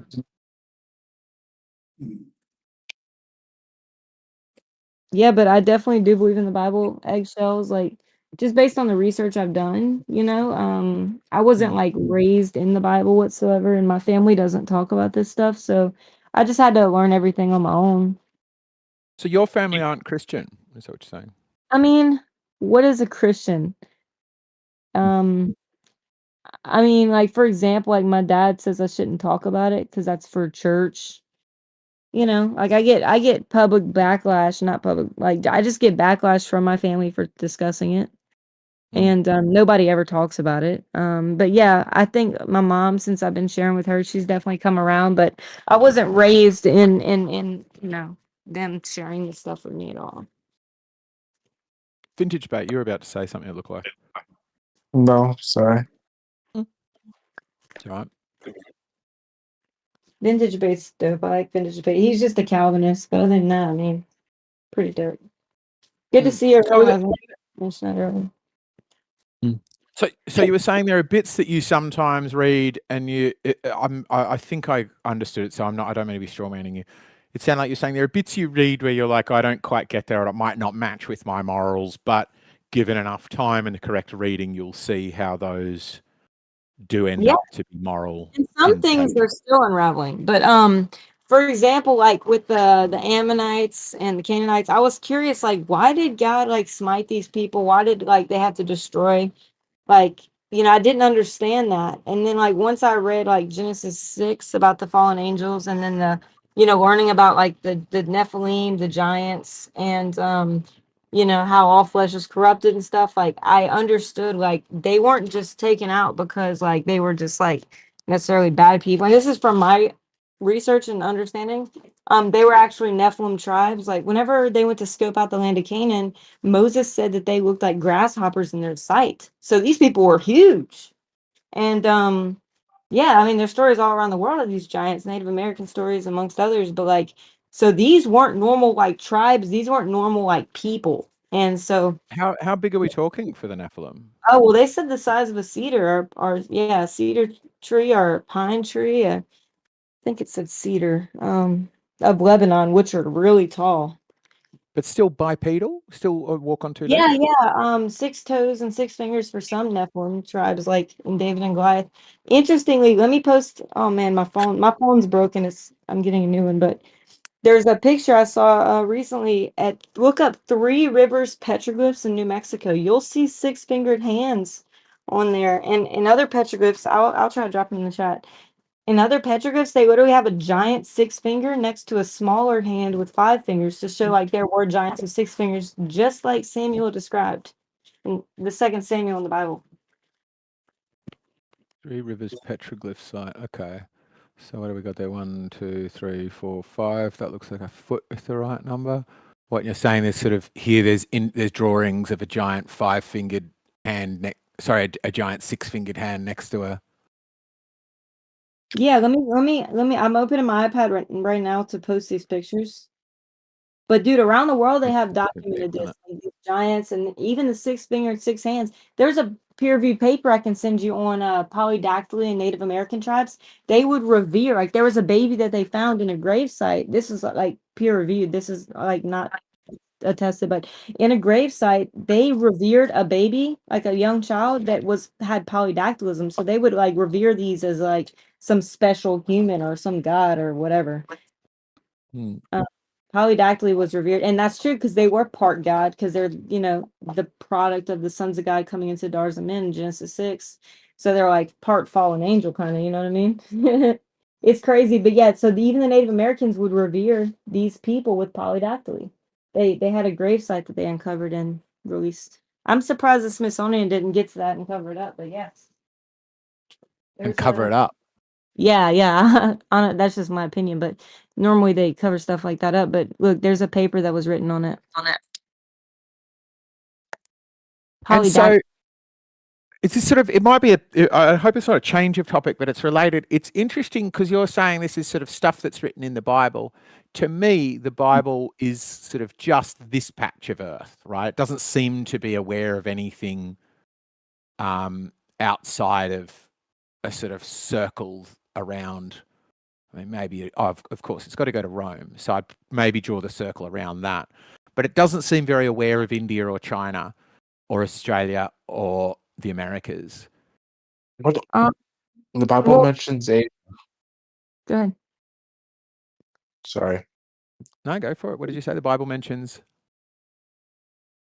Asia. Okay. Mhm. Sure, being part of the same landmass, I could believe that they sort of they thought there were people to the east. What does it say about Asia? Oh, like they Um, went and preached there and stuff. Yeah, they went to preach there. And other Ah. places in the north, but some of the regions, look, here's the paper about the polydactylism. But some of the regions had different names in the Bible. Let's see. And they talk about the lands from the east and stuff like that. And let's see. Oh, remember Jesus was saying like, I have sheep of many herds, like from all around the world. It's not just like the Israelites and stuff. He has sheep from around the whole world, or followers from around the whole world. Sure, but I could say that and be unaware of what the whole world is, right? I could say, oh, I've got many tribes around the whole world and still think that the world ends at Asia. Well, they have like the 10 Commandments, and Yahweh was found like in what was it, South America? Or no, I'm sorry. Albuquerque, New Mexico, like they found the 10 Commandments and What? Yahweh and Okay, stuff. that's worth checking. Mm-hmm. Okay, Jesus said, I have other sheep that are not of this fold. Spell that I one must out. bring them also. They will listen to my voice, so there will be one flock and one shepherd. Do you mean the Los Lunas Decalogue stone? I don't remember the name of it. Look up 10 Commandments found in Albuquerque, New Mexico. There's a Native American that told me about it. And he said that they've known about Jesus even before. Like, they knew prophecies, and they call them different names and stuff, but the Son of God, the talking God, which is the Word of God, and the Spirit, which I don't know. Like, I have it all recorded. I like interviewed, it cost me money too. I interviewed like Dr. Don Mose, who is a very well researched Navajo medicine man, or that's like the highest ranking, right? And he actually put the Navajo language onto Rosetta Stone. So he knows he traveled, and actually in Russia they spoke the same language. A lot of the words overlapped, and he told me that through like legend of his family, they actually were not, he says that we weren't even native to this land. What happened is there was like a land bridge, according to their own oral tradition, between Alaska and Russia. They actually moved up from the Middle East, traveled upward after the Tower of Babel happened and split off. They have stories about this too, like their own oral stories. So Tower of Babel split off. They came up through Russia, Alaska, and then down to the Americas. And this has been in their oral tradition for a very long time. And they take their oral tradition very seriously. They're very serious about sharing it consistently and stuff. So so they call it the Los Lunas Decalogue stone that this guy Hibben finds. Now it could just be that they are like poisoning the well and they don't want it to be like they want to discredit it, but he claims he was taken to the site by a guide who claimed he had seen it as a boy back in the 1880s. However, Hibben's testimony is tainted by charges that at least in 2 separate incidents, he fabricated some or all of his archaeological data to support pre-Clovis migration theory. Wait, what is your stone that you're talking about called? How do you spell it? It's called the Los Lunas Decalogue stone, Decalogue. Decalogue stone. Okay, That's I'm just the not one. sure if this is the same one. I'll look into it. So this was the Commandment Rock is what it's also called. okay. Hold on a sec. 56 k's south of Albuquerque. Okay, I'm not sure if is this have the 10 Commandments? Hebrew with Greek letters. Paleo Hebrew written Yahweh. I'm not sure if this is the same one. Let me go ahead and look up 10 Commandments. I think there's a different one, but this is interesting. I'll Other have to read. researchers dismiss the inscription based on numerous stylistic and grammatical errors that appear on the inscription. Yeah, because it sounds a little bit like something we've got here, just like, I shouldn't really dox myself that much, but good.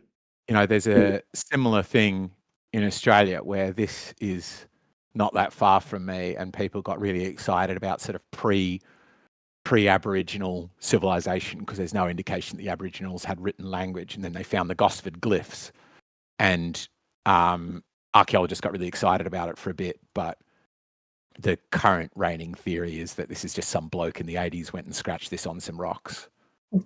But who's at the current reigning theory, bro? Say again? Who's like, you said that's the current reigning theory, according to who? I don't know. Let me just read it out to you from a wiki page. But Gosford glyphs is known as the Carryong hieroglyphs, are a group of approximately 300 Egyptian-style hieroglyphs located in Carryong, Australia. Egyptian? They're found in the area. They are found in an area known for its Aboriginal petroglyphs between Gosford and Woy Woy within the Brisbane Water National Park. The glyphs have been dismissed as a hoax by authorities and academics after their discovery in the 1970s. Sorry, got the wrong decade. But there are still attempts to prove the false belief that they were carved by ancient Egyptians about 4,500 what's years the ago. evidence that they are a hoax other than people, like, what is the exact typo or misspelling or whatever that you're referencing? Sure. So Professor Boyo Okinga said there are many reasons why these are not accepted as genuine hieroglyphs. First of all, the way they're cut is not the way ancient Egyptian rock inscriptions are produced. They're very disorganized. There's also a problem with the actual shapes of the signs that are used. There's no way that people would have been inscribing texts from the time of Cheops from the signs that weren't invented until 2,500 years later. So that's pretty good, using letters or symbols that don't exist yet. He suggested that glyphs might have been made in the 1920s by Australian soldiers when there was general interest in ancient Egypt after uncovering the tomb of Tutankhamun at the time. The soldiers who had served at the Sultanate of Egypt from the 1910s to 1920s cited an example of shapes in the form of sphinx and a pyramid known to have been made by a returning soldier. So they've got other guys copying the things. But what do you mean? Wouldn't you say the the claim that would require more evidence would be that they're Egyptian rather than the claim that they're fake? No, what Egyptian? This is written in Hebrew. Didn't you say? I'm just likening the Gosford glyphs to the Los Lunas Decalogue. Okay, so the large boulder, the Los Lunas Decalogue stone, it was in Hidden Mountain near Los Lunas, New Mexico. A large boulder with Paleo-Hebrew inscription of 10 Commandments, or abridged 10 Commandments. I don't know what that word means. And then pre-Columbian 1000 to 500 BCE. Let's see. I'll have to read some papers on it because, Wikipedia and stuff, I'm sure they're going to say anything like this is a hoax. But I had a Native American tell me about it. I don't know. That doesn't make it more valid. I'd like to look at like the actual papers on it because I haven't, done much. I didn't know anybody was trying to say it was a hoax, but I would like to look into those claims and see if there's any, weight to that. They have Native American chants that chant to Yahweh. I can send you some like that they have recorded recently, and apparently they go way back. But there's a lot of things are oral in Native Americans, making it difficult to source things. But they have really old chants, and apparently they were familiar with the name. But yeah. If you have any evidence that those are hoaxes or whatever, I'm willing to look into that. But that's what I'm saying. Yeah. Wouldn't you, if you're seeing, like in the case of the Los Lunas Decalogue, it seems like it's modern Hebrew, also with spelling errors in an area thousands and thousands of miles from Israel. Mm-hmm. Wouldn't you say that the one that needs proving is that they're legit rather than the thing that needs evidence is that they're fake? Like I would go, the burden to say it's fake doesn't take much. Like a guy can go out there with no tools, pick up a bit of quartz and do that in an afternoon. I would posit, or maybe it might take a bit more than an afternoon. But there's no extraordinary claim in that an individual might have faked an inscription. But there is an extraordinary claim to say ancient Israelites carved this stone here, because the point they're also making here is these these glyphs in Australia, Decalogue in America. Native Part Americans of the reason they're suspected is because they don't come with any other evidence of habitation. There's not pottery, there's not garbage pits, middens, or whatever they call them. There's not houses, there's not other sites. There's just this one place where suddenly these inscriptions turn up, and the inscriptions are somewhat wrong for the period being proposed. So the letter forms match Iron Age or First Temple Hebrew, which would imply great antiquity. And if there is a typo, as you say, well, that might be looked at as typo since ancient Hebrew and modern Hebrew are different. But that if it was like a hoax and somebody was smart enough to go out here and carve into a stone, which is like Native Americans like have techniques for that they've passed down, but any old blowjo, it's kind of hard to carve something like and write it. I personally couldn't go carve like a whole letter into a stone like unless you're practiced with it. It looks like the nature of other inscriptions that I've seen, but that's just by just take a glance at it. Say that for me again. You're saying it would be the less probable thing is that I expect there not to be typos personally, but that's just my opinion. I would expect if it was a hoax, first of all, you'd have to know how to carve these inscriptions, which takes a little bit of practice and skill, and also know Paleo Hebrew. So it wasn't like the modern Hebrew. This is like ancient Hebrew. And I would not expect there to be a typo personally, but that's just my take on it. If that's your I'm not understanding. You're saying that in modern day we couldn't carve into stones? I misunderstand. I never said that. I never said not carving a stone. Do you want me to repeat what I said? Yeah.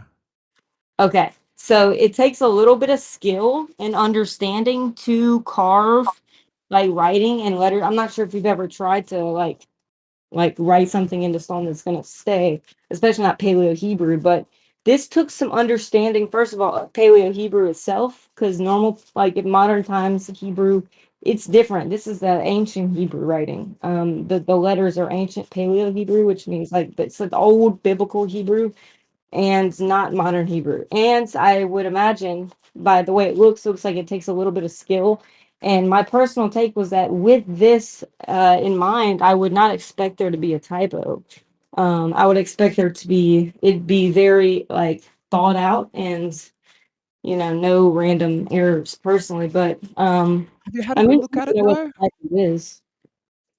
It doesn't look to me like it's very skillfully done. I think when I go to sites, tourist sites around Australia, I see, Rob for Eva forever, Rob and Jane forever scratched into the rock with about the same level of skill as this appears to be. Like the lines are sometimes faint but well defined, sometimes thick and poorly defined. They don't seem like they're carved very deep. The artistry in this looks this is nice, noticeably poor. I mean, the Gosford glyphs look a lot better.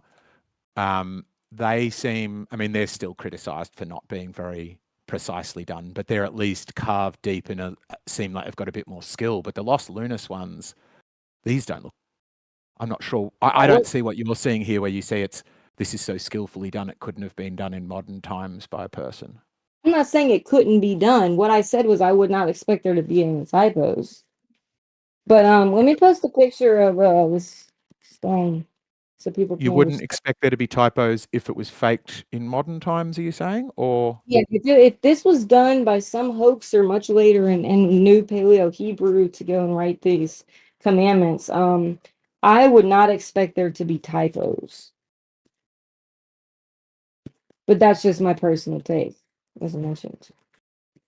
Yeah, so tell me your reasoning for that. A hoaxer won't mistake, won't I literally said it like 4 times. I don't want to say it again. Right, but I just don't see a reasoning on it why a hoaxer would know ancient Hebrew spelling and grammar. Like to me, a hoaxer could be anywhere from illiterate to a authority in the field. So what is the typo that you're referencing? So I have more context before I keep commenting on it.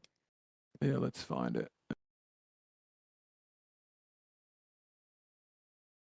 Controversy. So,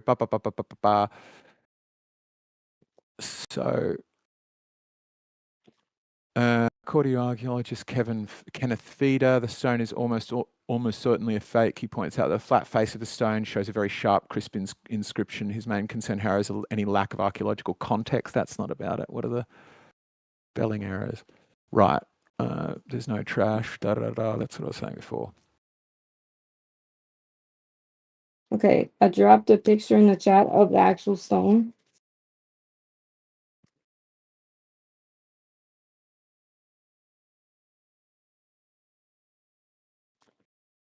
And in the chat, I also put, it's the Coliseum chat. I also put the paper about polydactyly drawings in New Mexico.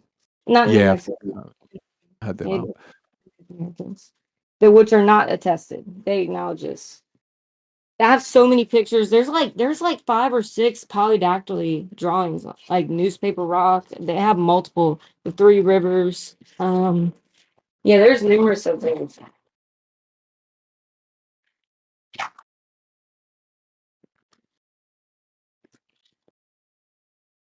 What are they saying about the Hebrew? Where did I get that bit? It was on this page, wasn't it? Something about the Hebrew being like having strange. One argument against the stone's antiquity is its apparent use of modern Hebrew or otherwise atypical punctuation. Although amateur epigrapher Barry Fell argued that the punctuation is consistent with antiquity, other researchers dismiss this inscription based upon the numerous stylistic and grammatical errors that appear in the inscription. That's the one I want. What are the errors? And so it actually is Paleo Hebrew. It's not modern Hebrew, which is another very interesting thing. Okay, so here's a source I'll give you. It says Weathering and Patna. It says the carving could be hundreds to a couple thousand years old based on surface patina. I think that's weathering. Yeah, it's sort of like, when you scratch a rock straight away, it'll show really bare on rock under that, but after it gets like a cycles of rain and moss growing on it, then that's what they mean by patina. Okay. Yeah, there's a couple other spots too. Like let me put some of these others. That like the Yahweh Tetragrammaton and also some like commandments were found in ancient America. I think there's one in Ohio. But like I said, I'm more familiar on the polydactyl petroglyphs because I tried to go and look at them like in person. I have pictures near petroglyphs, but I couldn't get to the polydactyly ones. Okay, so 2 things I'm on Bad Archaeology now. 2 things it's saying about them is there are abbreviations, which is not unusual in ancient inscriptions, but in something so important as the Decalogue, it is surprising. The writer also changed the word order from the original Hebrew, something a person who believed in the inspired and unchangeable nature of the supposed words of Moses would never have done. Equally damning is the inscriber's use of what is known as a caret. This is an upside down V placed under a piece of text where something has been missed out. Sometimes found in ancient Latin and Greek texts, it is not known in Hebrew until the Middle Ages. To make matters worse, it is above a dot that seems to be a full stop or period. Full stops did not exist in ancient Hebrew. Moreover, there are Greek letters of a slightly later date mixed in with Hebrew forms and some eccentric uses. So what line is that on, or what word are they referencing with the upside down V and the dot? Don't know. You'd have to. I've not found that bit yet. For instance, Hebrew aleph is treated as a vowel. The letter shape came out as our letter A, but in Hebrew it was a consonant. The writer muddles kaf and kof, sounds that are distinct in Hebrew, but both of which are approximately rendered by English K. The inscription uses the Greek delta, zeta, and kappa reversed, and tau in place of the Hebrew counterparts, daleth, zayin, and kaf. None of this is making any sense to me. What are you reading right now? So I can. On my screen, it's badarchaeology.com. I can put a link in the chat for you if you want. Okay. I'm sure there's some papers that are published on this. Could be. Yeah, I think that I'll go look into that to see if there's any, because people can just say stuff, and sometimes when you look into their claims, you're just like they don't really know what they're talking about. That's why it's better to. That's why I gave the broad point polydactyly. I'm making about the more remarkable claim is the one that we should ask for the evidence. It sounds like you're asking for evidence that it's fake, but to me, fake would be the default assumption here, because the claim that ancient Hebrew inscriptions are turning up on a totally different continent, devoid of there being other examples of habitation, that's the one that I would want to be like, I need a lot of evidence before I believe this is legit written by ancient Hebrews, rather than I need a lot of evidence to believe it's fake. So just the nature of the writing, like like when Paleo Hebrew was being used was in biblical times. So that's one thing. And then apparently the weathering. But like I said, I need to go read some more papers on these findings to like better have an idea of when they're dated to. One paper that you can reference is the one that I sent you in the chat about the polydactyly in Southwest Order Anatomy, a photo assay, and they have multiple examples in here of polydactyly being revered and documented in ancient America. So, Newspaper Rock, Utah. Sure, that to me wouldn't be very probative. The chance that there's extra limbs, so you get that popping up in India as well, and they really revere. There are sometimes kids born. I don't know if it's a mutation or like a whatever you call it, where you get a twin that dies and your body kind of absorbs them, but often you get kids born with like 4 arms or 4 legs, and they're revered as well. But I'm not sure that would indicate to me that ancient Israelites were there, right? The thing that would convince me of that would be valid inscriptions. I'm never saying that ancient Israelites necessarily are there. I'm saying like Native Americans were aware of some of the biblical accounts and stories, and a lot of them overlap, like with a lot of their creation stories and stories of the flood overlap with the Bible. I'm not necessarily saying that they were ancient Israelite. They might have been a tribe of from Noah, from Shem. That's what I've heard, is they're like the Shemites. Let's see. Here's the example of a giant 6-toed. This is in Newspaper Rock, Utah, next to a smaller 5-toed footprint. I'm posting these in chat. So they have like a giant 6-toed footprint next to the smaller 5-toed footprints. These are all from this paper that I just cited. Sure. Is this instead of the Los Lunas thing, or do you feel the 6-toed thing supports the validity of the Los Lunas inscriptions? I'm not Well, the getting Los the Lunas was never that was never my point. I said that whenever I was talking to Dr. Don Mose about their ancient legends, he was telling me that they knew about the Tower of Babel and a lot of biblical stories. And I mentioned that there was a 10 Commandments that was found in Albuquerque, New Mexico. But after that, I was mentioning I was mentioning the polydactylism before I mentioned anything about the Los Lunas. That's just what a Native American told me was found there. I've done more research. You find them, because the idea of polydactyly doesn't surprise me. I'm not sure it supports. But it could be. Go on. It's like the larger footprints next to the larger footprints with 6 toes next to smaller footprints with 5 toes, and then they have apparently other writings around it to have significance with it. And I don't know. So the fact that there's been giants in Native America, that was kind of my point. Is like some of these crazy claims, like that the Bible makes, other people have verified. Like it's not just the Bible. It's not exclusive to just the Bible. Hannah, are you saying this verifies that there are giants in North America? I'm saying that the biblical stories are not just unique, because you were saying it's just like, remember you mentioned it's just this one region that talks about this, okay? And I was trying to say that some of the most profound and well-known stories from the Bible are not isolated to just that region, just the Middle East. That was kind of what I was trying to refute, is like some of these stories, like about the flood, the giants, and so on. They're not just unique to the Bible. Okay, then I'm missing something, because I don't. It sounds like a long bow, but it could be that I'm missing things. To say the Bible talks about North America would, to me, require that it in some way describes things that are North America, not that it describes Nephilim. Some descriptions of Nephilim have them having 6 toes, and in North America we find footprints with 6 toes.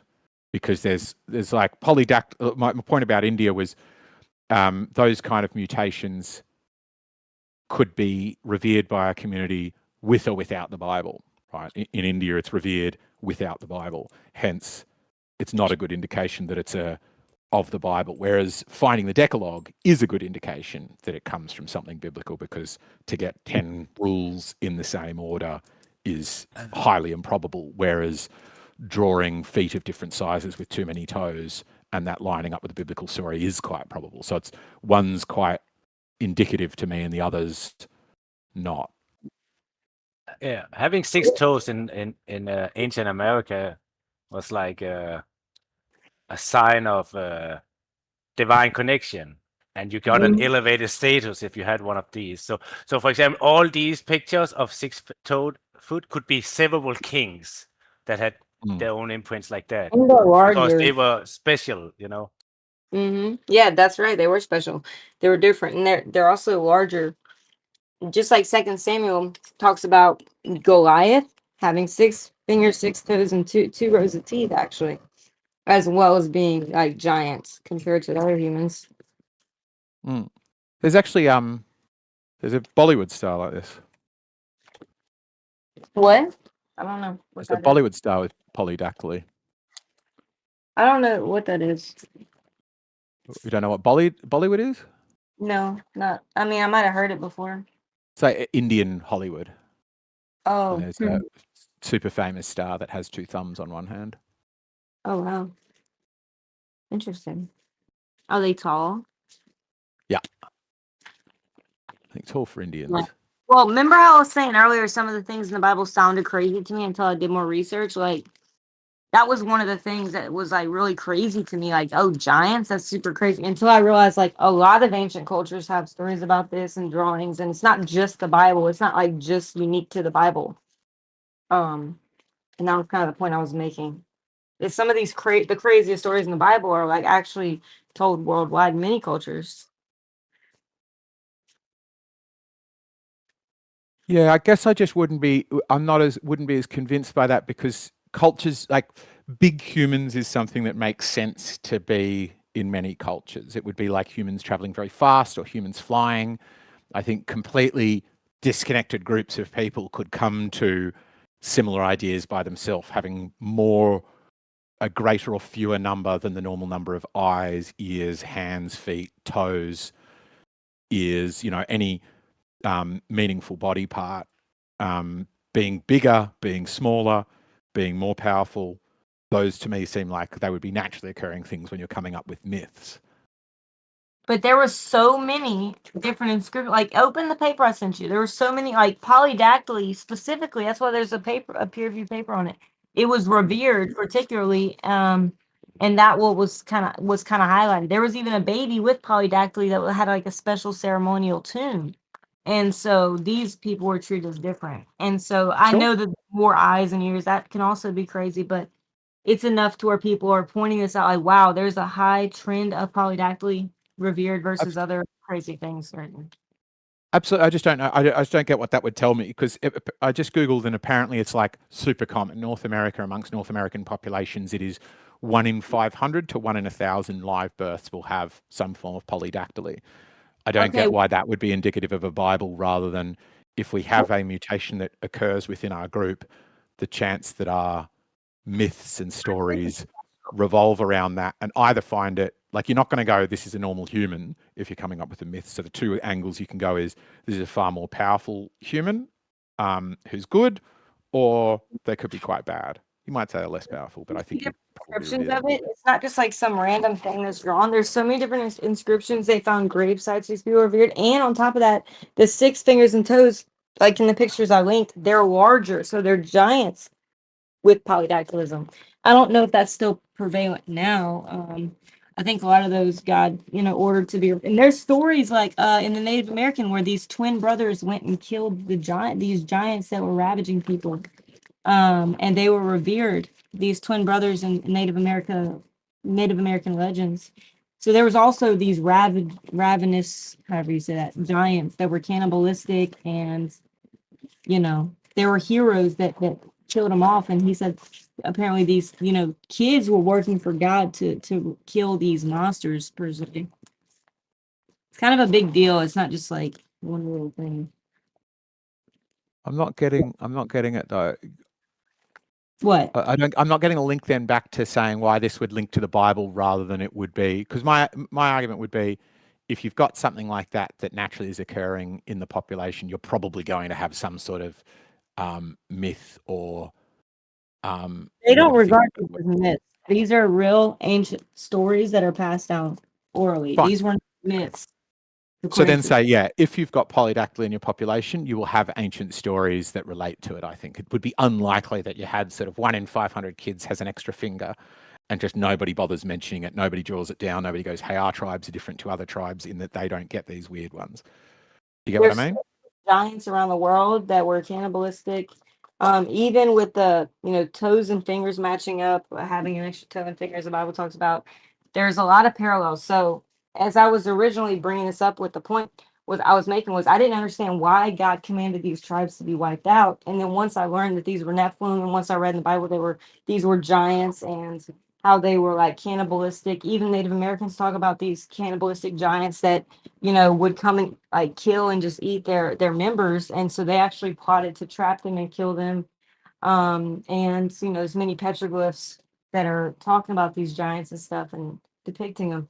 It helps me understand why God commanded these different tribes of these people to be killed. It wasn't just some dubious random people that God commanded to be killed. It's verified that, and it's like corroborated in other legends and in other cultures around the world, that like, yeah, God seemed to divinely act to let and make people and help them wipe out these corrupted humans per se.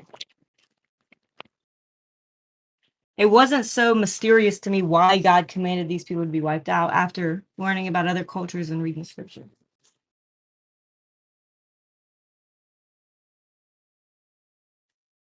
That was one of the things earlier that Don was mentioning. He was saying, like, yeah, there's certain things in scripture that, just don't resonate with me, that are weird. And I felt the same way. And then after I did more research, I kind of understood a little bit more. That was just an example of one of those particular stories.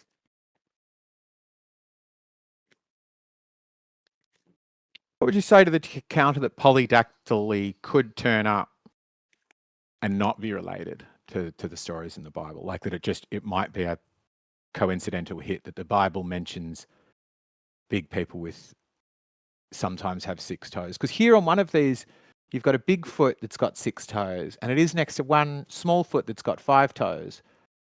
But then the right foot that's also small has 6 toes.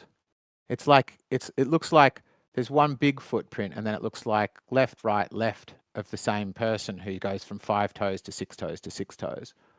So I'm not. Which petroglyph are you? The one you posted, Figure 5, Newspaper Rock, Utah. Figure 5. Okay, let's see.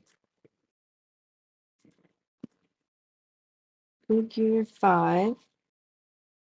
The small foot goes 5. Yeah, it looks like one person walking, and they look like they've got 5 toes and 6 toes. The gape would be much larger for the giant. So you can see there's a small part. You can see the footprints. Let's see. 1, 2, 3. Okay, yeah. Actually, this one has 5 at the bottom, and then there's some with 6. 2, 3, 4, 5, 6. 1, 2, 3, 4, 5, 6.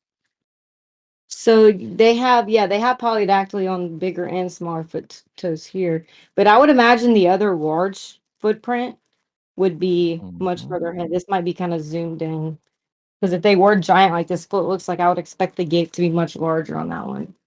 I don't think it's like a person with a small foot and a big foot. Well, to me, it looks a little bit like a dad walking in the sand with their child, right? Yeah, I personally think that the Nephilim, those are not all giant. Like for example, I think that some of the hybrid looking people that were drawn like in maybe the Egyptian hieroglyphs, like those could have been fallen angels. I'm not sure. Some mystical beings that were also drawn in other places in the world, not just Egyptian hieroglyphs. They have like this reptilian like being that was drawn all around the whole world, and next to others, it's not much larger. So I think that there is Nephilim and like corrupted flesh of many different sizes. Like I think that what you'd call a gray alien might kind of be some product of the fallen angels that were described as looking like reptilians in the Dead Sea Scrolls. Are like those are hybrids of maybe those in humans or just some of the fallen angels. I don't know like exactly which one, but I do think that the phenomena and these reptilian-like beings that were also described in Genesis 1, like are what was that, 3 in the garden? Those are definitely they don't have to be huge. Not all the Nephilim were giants. Do you when you were talking about these being footprints, Echo's asked, do you think these are footprints or do you think these are etchings people have put on a wall? Like, are they drawings of feet or actual feet? I think that these are definitely etchings, obviously, but if you want to see a giant footprint, then hold on, I got something for you. Like an actual footprint. Oh, look, here's if you scroll down to figure 6, yeah, in the actual paper, you'll see it has a more okay, so yeah, there are the giant footprints that are one in front of the other. You can see like an entire like walking path of them. And figure 5, I think is zoomed in because figure 6 is also newspaper rock. Utah. Even though there was different rocks with different petroglyphs. This might have been from 2 different rocks. I'm not sure. This could have been one rock. But if you scroll down to figure 6, you can see the giant footprints like walking in a row. Let's hear you say about that. Figure 6. So, hang on, you think these are footprints? Is that what you're saying? These are drawings. Why would I think these are footprints? These are drawings on a wall. These are petroglyphs. Sorry. Yeah, I thought you'd said. There is a giant footprint. Hold on, let me get that picture. A second. Is that what you said? Did I got that so wrong?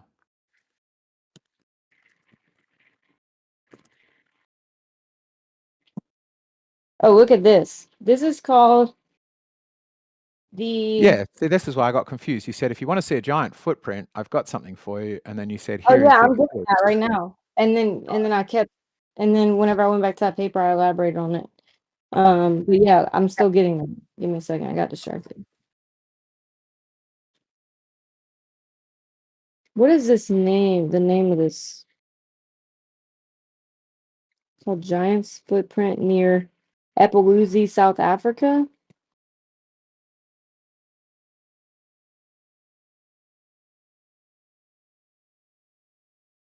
Okay, let me post a picture.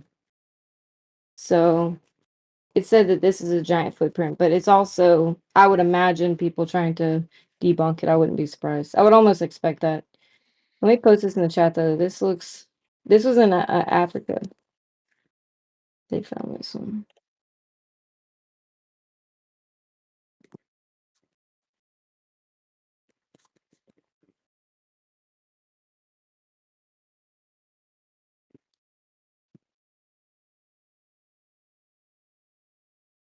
Funny that some of these are really like childlike, naive drawings of a foot. Like the whole foot is virtually a triangle, and then some of them look much more like a foot with an arch. You know, They might have been different tribes, with different writing styles.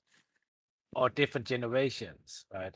Yeah. As I said before, like if you're born with a 6 toe, in some of these societies, they would be looked upon as the next in line to become chieftain or something like that, you know?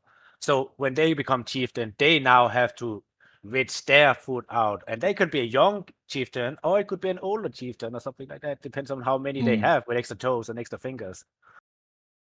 And it could span over many, many, many years. It doesn't have to be 50 years. It could be thousands of years. Well, maybe not 1,000, but you know what I mean. It doesn't have to be drawings made in one sitting, you know, that's what I mean. Yeah. Well, okay, in so terms you're saying this one is a real footprint. the hieroglyphs would be drawings of what they saw, like, you know, so if they had I'm just responding to Echoplex. If they had a larger gate and they were trying to depict that this is a giant walking, that would be like depicted in the petroglyphs.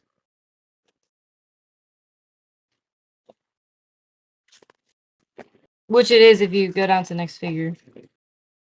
Now, yeah, so this is just one I saw in Africa.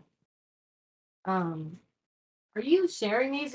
Can any of the listeners like see the pictures? Yeah, it's on my screen. Okay, I was curious. Yeah, I haven't. I've seen this. I've seen this around. Now, am I an expert in it? No, absolutely not. But this is something that looks like a giant footprint that has been found. But so this would have to have formed while the mud was still wet, as you can see with the toes. Like you can see the mud coming up at the top. If this is in fact a footprint, if And you're do you looking think at, it is a footprint? I mean, what do you think? I mean, it looks like one, but was I there to watch it? No, but it sure does look like a giant footprint to me. But if we weren't there to, either way, like, I'm not saying it doesn't look like a foot. I think it's either people have carved a big footprint into a rock or a giant foot has pushed into a rock. Which do you think would be more probable? So they would have to carve out the whole top to make that mud stand up by the toe. To make this bit stand up. Mm-hmm. Yeah, by the toe at the end. I don't know how probable it is, but I'm not a rock carving expert. Yeah, I mean, I think we've got pretty robust evidence that rocks can be carved. Did I say otherwise? Without laser? Yeah. No, you didn't. Without lasers, maybe. Lost ancient high technology, bro. Could be. Sand and bronze. Isn't that one of the ones they use? Just keep running a really dull blade around a rock. There is some. Sand. It's actually not so much the blade or the rock or whatever they're using. It's more about the abrasive. They have different different abrasive mixtures for different stone they want to cut in. Let me zoom out on the whole rock. Let me see if I can find a more zoomed out picture. If you're interested, Harry, I have this guy. I think he is an Aussie too, but he has broken down so many of these ancient, like the pyramids and all other these megalithic structures and how they could have been built and what evidence there is actually. He's also played around with a lot of granite plates and vases and hand carved these things out, like with the tools that we have evidence that they had, 4,000 years ago. He have replicated these kind of things, like drill holes and stuff like that. Yeah, because that reminds me a little bit of the I think we might have even talked about it before, Tim, the thing they did with Easter Island, where they couldn't figure out how the heads got into position. And when they asked the locals, they were like, they walked. And everybody's like, you idiot. It's a 20-ton bit of stone. What do you mean it walked? And then I forget how they did it. Oh, that's right. They noticed that the faces, if they were going, they would be carved someplace and then they end up by the sea. And if you follow their path, sometimes the stones would fall over and like break on the way there. And they noticed that if they were on a downhill slope on that path, they would fall forwards. And if they were on an uphill slope, they would fall backwards. And then based on that, they did a practical archaeology thing where, and that's the other thing, they noticed they were fatter towards the base. And then when they get to the ocean, they're skinnier. Newer teams have actually replicated this walking technique of them moving these East Island statues. I'm not 100% sure, but it rings a bell now that you say this. That they have replicated one. Yeah, so they went, we think now they walked them like this by sort of like making a roly-poly doll. You make it fat at the bottom, and then you get ropes and you sort of pull it up, and then you go, and they also have linked the Easter Island tradition songs of having a cadence, exactly the cadence you would want to be walking a 40-foot statue. So the idea is you like pull it over the left, being like, and then you pull it so it tilts around, and then and pull it over the other way. So you're sort of seesawing it on its way there. And that's all. Yeah, but I remember watching a movie or video, it's probably on YouTube, where they actually did this.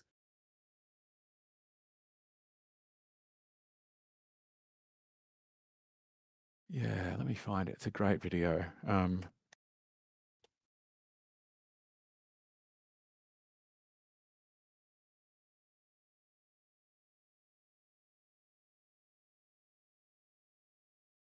Yeah, here we go. Nat Geo. I mean, this must be a smaller model, right? I don't know how Yes, big these yeah. are. They just wanted to do a sort of practical test. Yeah, proof of concept or something like that. Yeah. Mm. Yeah, that's actually quite weird. styrofoam painted to look like rock. It's not, is it really? Oh, no. I won't show too much lest we get struck. But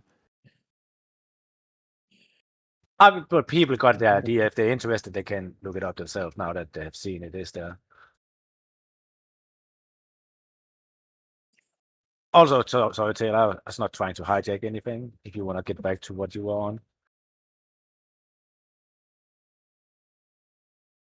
I do like this footprint you've got, because I would say that the pushing up that looks like pushing up of mud does give this one a lot more of a quality that makes it look like it was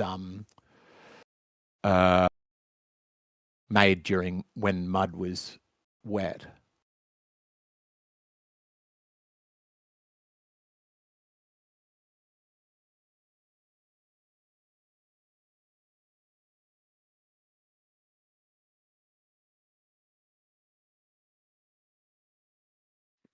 If anybody says something to me, I didn't hear it.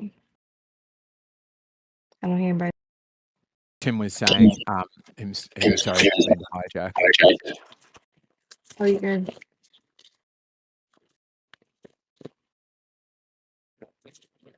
This is the formation. The 12-meter giant's footprint in Mpumalanga was caused by natural geological erosion. Mainstream geologists explain that the granite's human-like shape is a result of millions of years of chemical weathering. What? That is for sure a deliberately carved footprint or a real foot. I would believe either of those before I believe that weathering just happened to make something so incredibly foot-shaped. Geologists don't acknowledge a lot of like biblical anomalous type things, so you can almost expect any findings like this, to be due to weathering or whatever, even if it looks super unlikely. I would almost expect that to be the response, as I mentioned earlier. But I'm more joking, because I just think this is Gemini AI stuffing it up, and it's just found Reddit usually post. you can have like newer rock, younger rock, not younger, like exposed rock to weathering on the outside. You'll see evidence of that. It'll be like lighter colored, and usually it'll have like chip marks or something left behind from the carving process. I mean, sure, you can maybe have some experts without chip marks, but you still have like a younger, per se, less exposed rock on the outside. If it was due to carving,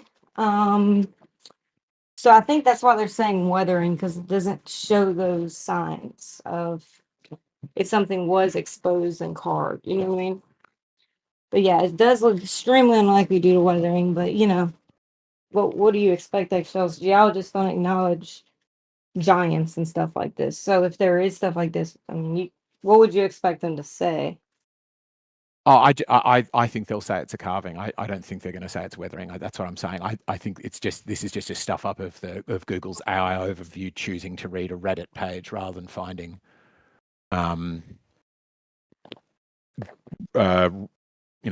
more robust results. I'll try and But there is indications of carving of things that are carved, and if it doesn't, then what? Like, what are you left with? What do you mean? If there's no indications of carving, like I said, there's no rock that has a less weathering on the outside as if it was exposed and chipped away.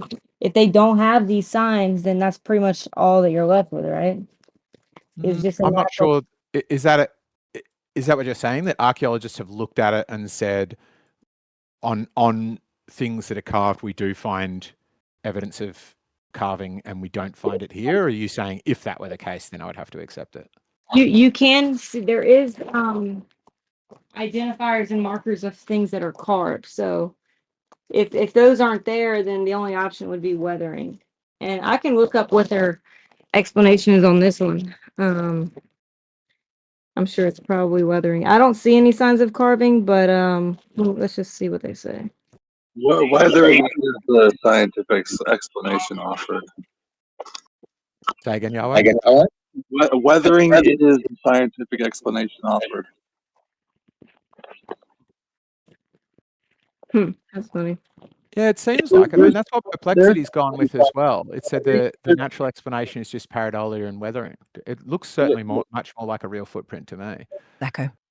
It's one of the best defined ones, and that's why it's always shown. But there are other ones around the Earth. One's Delft Island footprint, DELFT. I believe it's in Southeast Asia. Just a sec. Taylor, could you turn on Crystal or something? We're hearing people back through your mic. Say that again. Which one am I meant to look for in So there's another one called the Delft Island footprint, DELFT.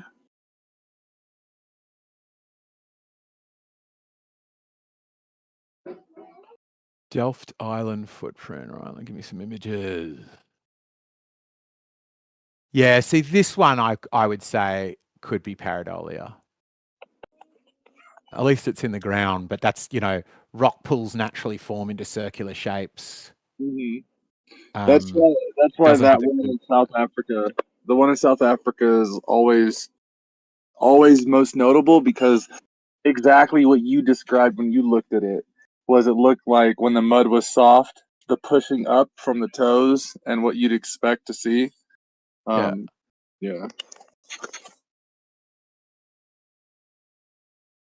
I mean, I would say of all of the different way rocks can weather, the chance that one ends up somewhere so highly resembling a foot is quite high. But in this case, to me, it just absolutely looks like somebody's carved it there. It also could be entirely possible that it's a bit of both, right? That there was something very close to foot shaped that somebody's gone, oh, it kind of looks like the toes have pushed that bit up and that looks like an arc of a foot, right? Because all of this part, I don't have any problem with. So the chance that somebody's come along and gone, rup, rup, rup, rup, rup, just to sort of go make it extra footy, isn't that? Doesn't seem to me to be Why do you think, like, what markers on there indicate to you that it's carved? The clear outlines of the toes are the main bit. Because, like I said, the arch, the heel, this side is not defined. Say again.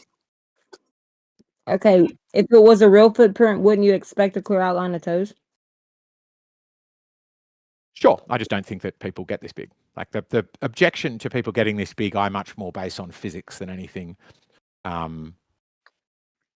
Anything archaeological, is that a being that leaves a footprint that big is, to me, unfeasibly large.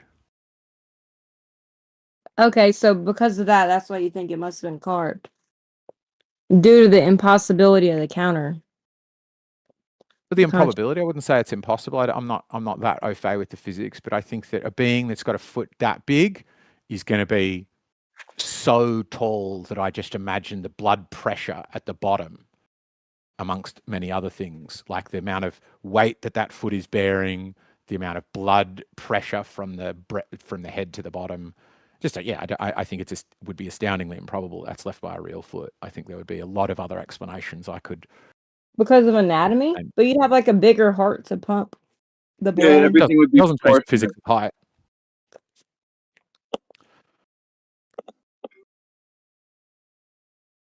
Like there's meant to be a physical limit to height, right? That you can get pretty big in the ocean if you're a land animal. Go on, Yahweh. Based on the proportions of the organs of the body now. Like if you made the person that large with the same size organs, then you have a problem. But if everything's proportionate, what's the issue? Well, same as like, look at this. This thing would stand, I think, far taller than an elephant would, right? Because an elephant footprint would fit just within the heel of this. Oh, that person would be about like 30 something foot tall. Yeah, and an elephant, what would be about less than half that, maybe. Oh, way less than half. Yeah, and if you look at what the sort of extreme forces on an elephant's foot to the point that it is just this giant bony single finger, to me somewhat speaks to it, that you're like, I mean, the look at a great articulation whale. and the effort in these toes to be carrying a being that big.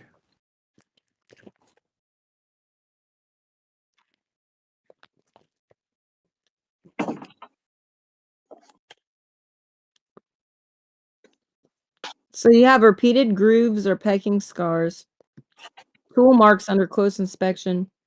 Like you can even use microscopy to look and to see if like there's carving marks. Like there is ways to see if something's carved.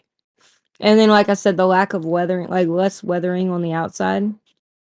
If it's a different color than the rock underneath, or the rock on the outside as compared to underneath. These are all ways you can see if something's carved. And I would say that this doesn't match the description. That's why they go with the weathering. I don't know if that's true though. Like I would say sometimes when something's been carved, you can see the tool marks, but there's nothing like if you use a pick, you'll see a clear pick mark. But if you follow that up with a smaller thing and a smaller thing until you're sanding and brushing, you won't, right? Because it's a I don't know what the word for it is, subtractive or destructive process where you're removing the bits that aren't it. Well, do you have any evidence that this is carved? I mean, it doesn't have younger rock underneath. It doesn't look like it has any marks or signs of carving. Yeah, there could be some expert that could go and like super sand it and try to cover up all the microscopic chisels, but there is indicators that people can tell if something is carved, and I'm just saying that this doesn't seem to fit the bit, apparently, and that's why they're going with weathering, but I think Yeah, this is just I don't know if there's actually a comment on this. I think this is just perplexity saying this looks like something weathered. But I don't know. Did you find any official responses to this, Eggshells? No, let me find this one. Most likely cause. On current evidence, the most plausible explanation is natural erosion weathering a feature that granite resembles a giant human footprint, but that's getting from YouTube and Facebook. Like, did anybody comment on this particular footprint? Yeah, that's what I'm looking for.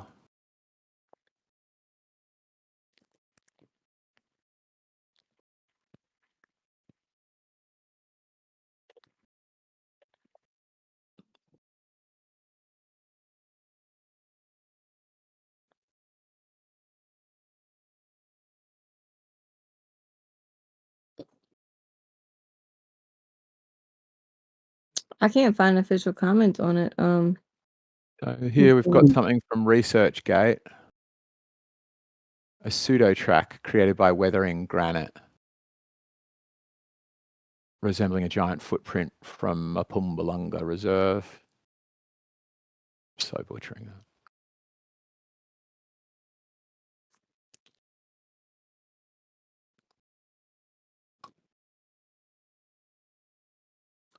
Can you drop that in the chat? Sure. Interesting. Yeah. You know, I don't have I told you a story about the Native American woman that I talked to. It was like in her 80s and like they found a giant on her land when she was a child on her family's land. Nope. No. Tell us, go on. Yeah, her family owned land in Tuba, Arizona, and it's a very small town. And she did tours of the tracks that were found there, like the dinosaur tracks. I know people don't like the word dinosaur because it's like from the 1900s or whatever, but anyway, it looked almost like giant chicken feet. There was different types of tracks too. And people have like studied the tracks here or whatever. In Tuba, Arizona, you can look them up. And so they were digging on her land for dinosaur bones. And whenever they were doing that, they came across like a giant, like human. And then the operation was like halted, and other people came in and investigated it. And then all excavations of the actual land like stopped. There was no more excavations done. And her family was wondering like what happened, and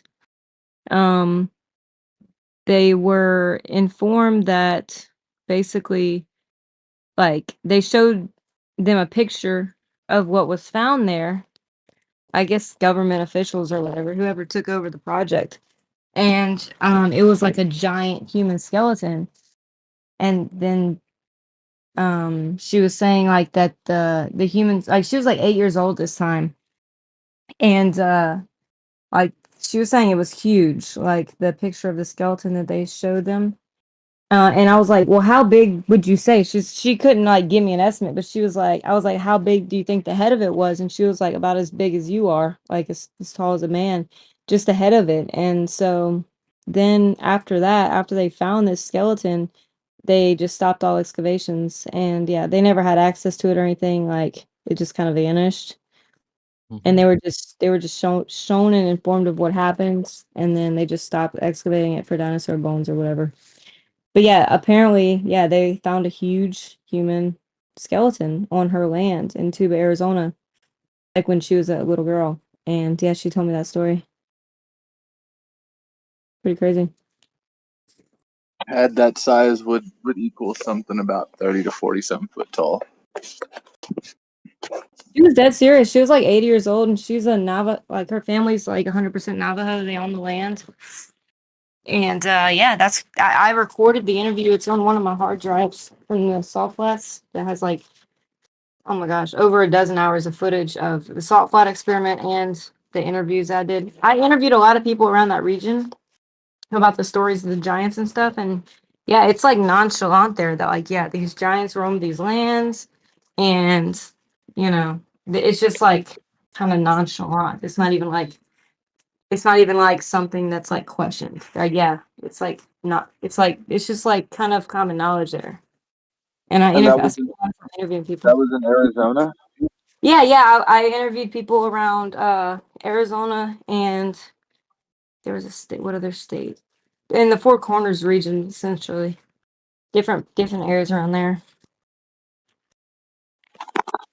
Because here in Nevada, the Paiute, they have legends of fighting the red-haired giants. And Sarah Winnemucca, one of the last, the chief's daughter, at the time she had clothing that was supposed to have been woven with the hair of said giants. Wow. It was like they were red-haired. There's no red hair phenotype in their genetics, and yeah, she did have clothing woven with red hair. So Yeah, so it's interesting not many people go with my theory for it is that it started off looking roughly footprint shaped, and then somebody, or like some of my thought is that it starts off a taphony, they're saying, those swirly shapes they call taphony, that then somebody's etched it, the feet in, the toes in to make it look a bit more. Apparently that is some theories, but the main one is that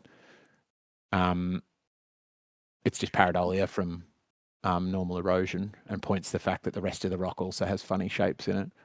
Well, even the erosion theory would require that face of that rock to have been laying horizontal and then been uplifted vertical, because those shapes don't naturally weather into rock when that rock is vertical. Yeah. I'm not sure about that one. I get what you're saying. I certainly think, like I was saying before, it looks like whirlpools, how whirlpools always first.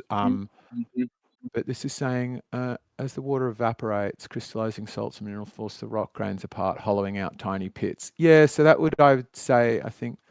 The whole rock must have been eroded except for the spot like near the toes where the mud is pushed up.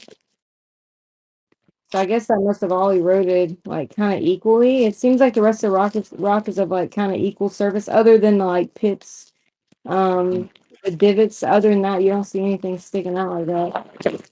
Well, and like I pointed out, your first evaluation of how it looked like the mud was pushed up by the toes, which is what you would expect from a human footprint in the mud. Yeah, that's why this footprint is one of the main specimens that's displayed. Yeah, I get that. It's the most footprinty looking footprint, partly because of that lip in front of it, and then it gets a pretty good run after that because the mainstream theory is just that it's weathering and erosion, and it just looks very good, very freakishly good for something like that. Not sure though about the Tafoni only forming these circular divots only forming when it's lying down, because I've just Googled it because I've seen that there's loads of this around me. It happens a lot around the area I'm at because there's a lot of sandstone. And see how here they're sort of everywhere from upside down, like they're facing in almost every different which way, which to me says it couldn't be, because otherwise what I would expect is a flat surface with a bunch of circles facing upwards on it. I don't know what you're referencing. Yeah, that you can definitely see like little circular shaped kind of divots in the rock, kind of like a lot of rocks have like variation, but let's see. It doesn't seem like anything's upturned other Tafoni than most commonly develop are best preserved on a vertical or steeply inclined rock. oh, here's some other ones. Russia, China, of these giant footprints. Let me post this in the chat. Right, and the ones I was talking about are called, I'm going to get that pronunciation wrong, but I'm guessing Namaholes, Gnamma. Those are circular though. This is a very irregular shape, and then the upturning at the toes. But I'm saying that Nama are made on a horizontal surface, where it's saying Tafoni are hard to form on a horizontal surface. They're much more likely to form on a vertical surface. Tafoni? With the Tafoni's Tafoni- tiny little hole. Those are little bitty holes due to like hot. It could be like lava rock or any like hot erosion, weathering, like due to water. I know about Tafoni because that was near Crater Lake. And those are itty bitty tiny like holes in a rock surface. There's a lot of it. They are. All the photos I've got and all the times I've seen it, they're like, you could put your fist in some of them. You could like, they seem fairly huge. Here's the comparison with the Tafoni and the Namas that you pulled up. It looks like that it's broadcasted upon the surface of that rock. Now, if you look at the footprint, it's only that toe area that resembles sort of that shape. Do you find that on the rest of the rock face where that footprint is? No, those are just circles. Yeah, because the Tafoni and the Namas look like when they occur, it's broadcasted over the whole face of the substrate that they're occurring on. But with the footprint, oh, right, there's lots of them. Yep. Yeah, with the footprint, you don't see that. It's just where those toes are. So could you really say it's Tafoni when it's not showing those same characteristics? Tafoni's usually pores on the entire rock face. Right, but like I've got some on my screen now, and like sometimes, it looks like that. What do people call it? Something tryptophobia. Like it looks like a honeycomb, and they're just everywhere, equidistant. Like every bit of the patch has had these pits out of it. And it needs sandstone. Then equally, there are other bits where it's like smooth and then goes into it and goes back, or bits where it's just carved out a thing that makes this look like a mushroom or a hat. You get those a lot around. Look, I'll post this picture that I found online of Tafoni formation and like what the result. Look, those ones are square. Did you guys talk about Abraham Lincoln and his quotes about the giants? Not yet. I did post some more giant footprints too. They found in Russia, Bangor. There's others in China too.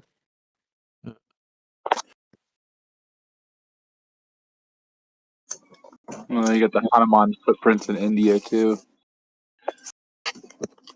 But the Hanuman ones in India, those definitely look like they were purposely carved.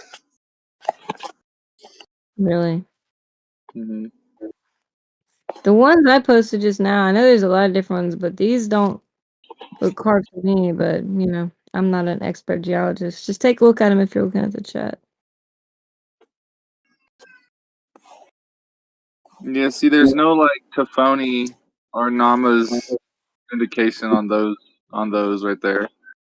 Yeah, not nearly as like this rock looks a lot more stable. And even Is the there uplift of the substrate amongst the toes, it matches the force from your piggy toe to your big toe.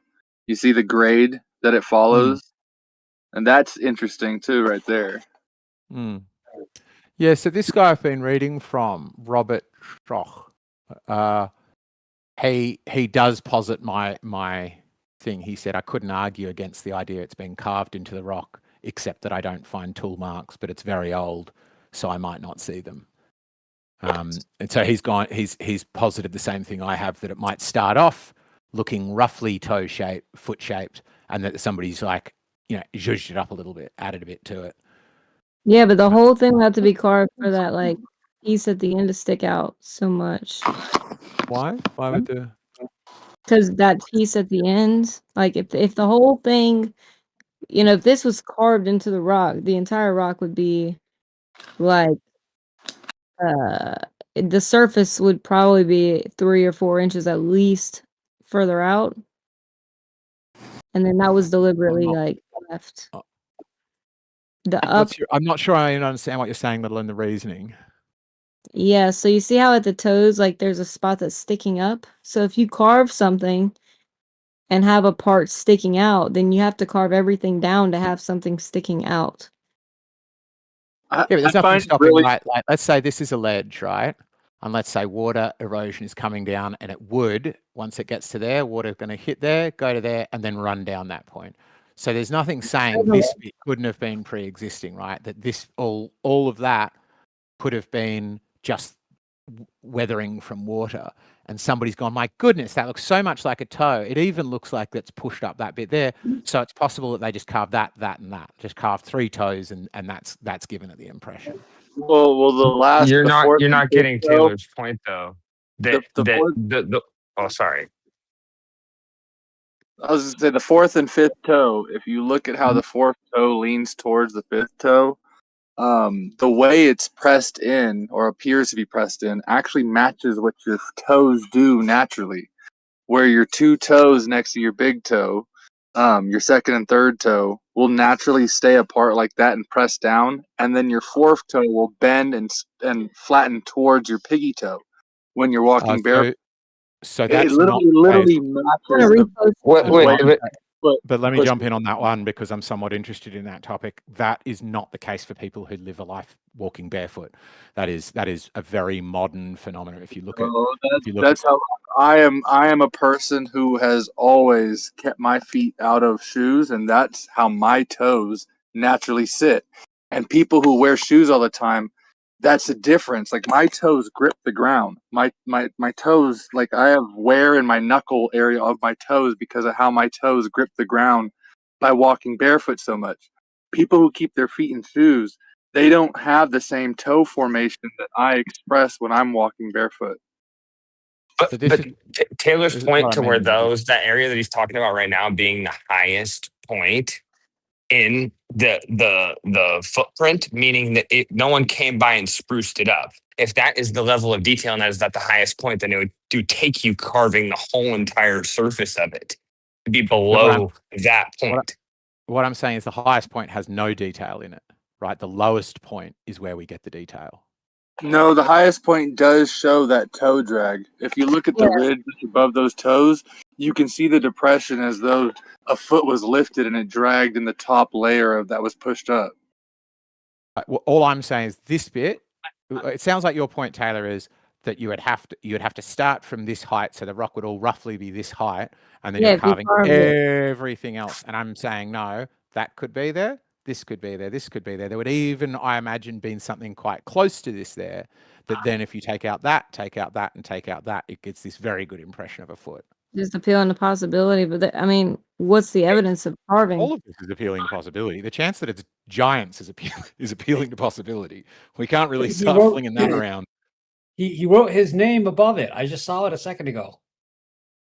I would say somebody did that later, because actually this is what you would see with carving is a younger rock exposed, but it actually looks like the toes were there for a long time. It looks like there was pooling in this rock, and that's why it's more like moldy if there was water sitting there for a while, and that's why it's darker. And yeah, where somebody carved Goliath, you can see how younger rock. Let me copy and paste this one again. The younger rock is exposed whenever you carve something, but we don't see that happening here. We don't see younger rock exposed like different. It would be different colors. Well, depending on how That's why recent it somebody is. carved Goliath up there. Yeah, let Even me. this archaeologist is saying absence of tool marks doesn't mean it wasn't tooled. It just might mean we're not finding. I mean, there's just no evidence of it. I mean, absence of evidence isn't evidence. I get it, but like, there's just usually there is indicators of carving. One of them being the younger rock. Like you can see somebody came and wrote Goliath, and see how it's a lighter color. That's what happens when you carve into rock. And this actually, the footprint's a darker color, as if it's like actually older, like or there was pooling there. So there's definitely no indications of carving. Is there some suggestion that the Nephilim were like heat retardant or bathed in fire or something like that? Because the thing that keeps popping up here that we haven't talked about is that this is in granite, and granite cools at 1200 degrees Celsius. So this was granite. it'd be a pretty hot footprint. Is it would have been wet. I don't see that this is granite. I don't know where it doesn't look like granite to me, but this was formed in I would say clay that was wet, and then clay, like with pottery left out in the sun, hardens and solidifies into rock. It's in granite. It's in granite. Yeah, it's in granite. No, the same thing you just said, eggshells, I had the thought of too.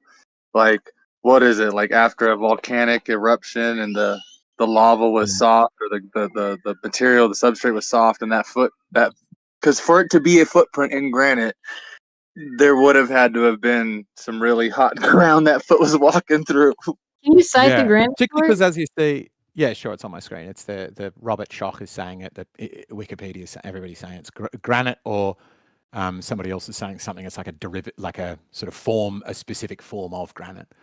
But like, I wouldn't put it beyond the realm of possibility. The granite would have to be very hot. Where I imagine if it's like it starts melting at 1200 to get.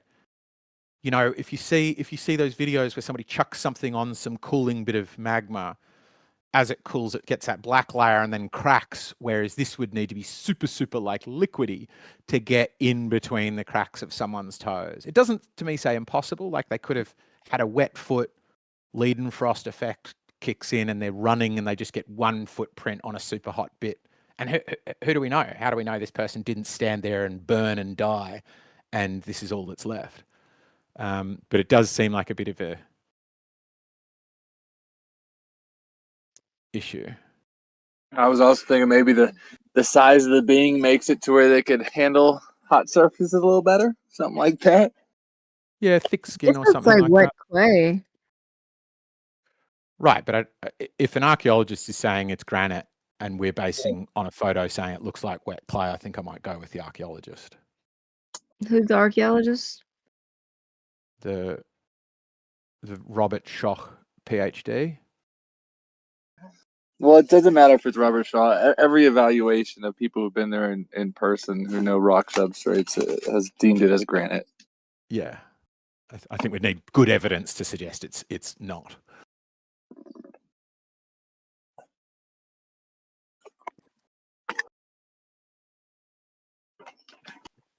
What if the being could operate at a frequency and that could turn stone into Play-Doh-like material?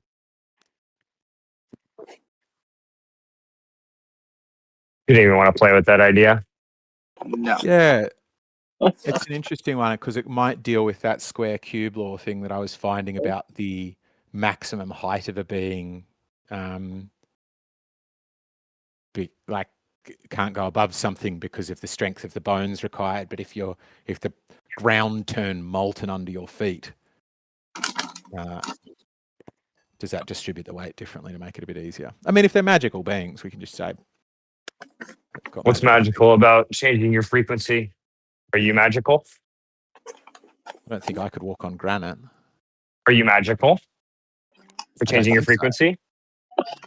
How do I change what my do we frequency? mean by changing? Right now, he has a frequency of 1. He appears 1 time an hour. I like that.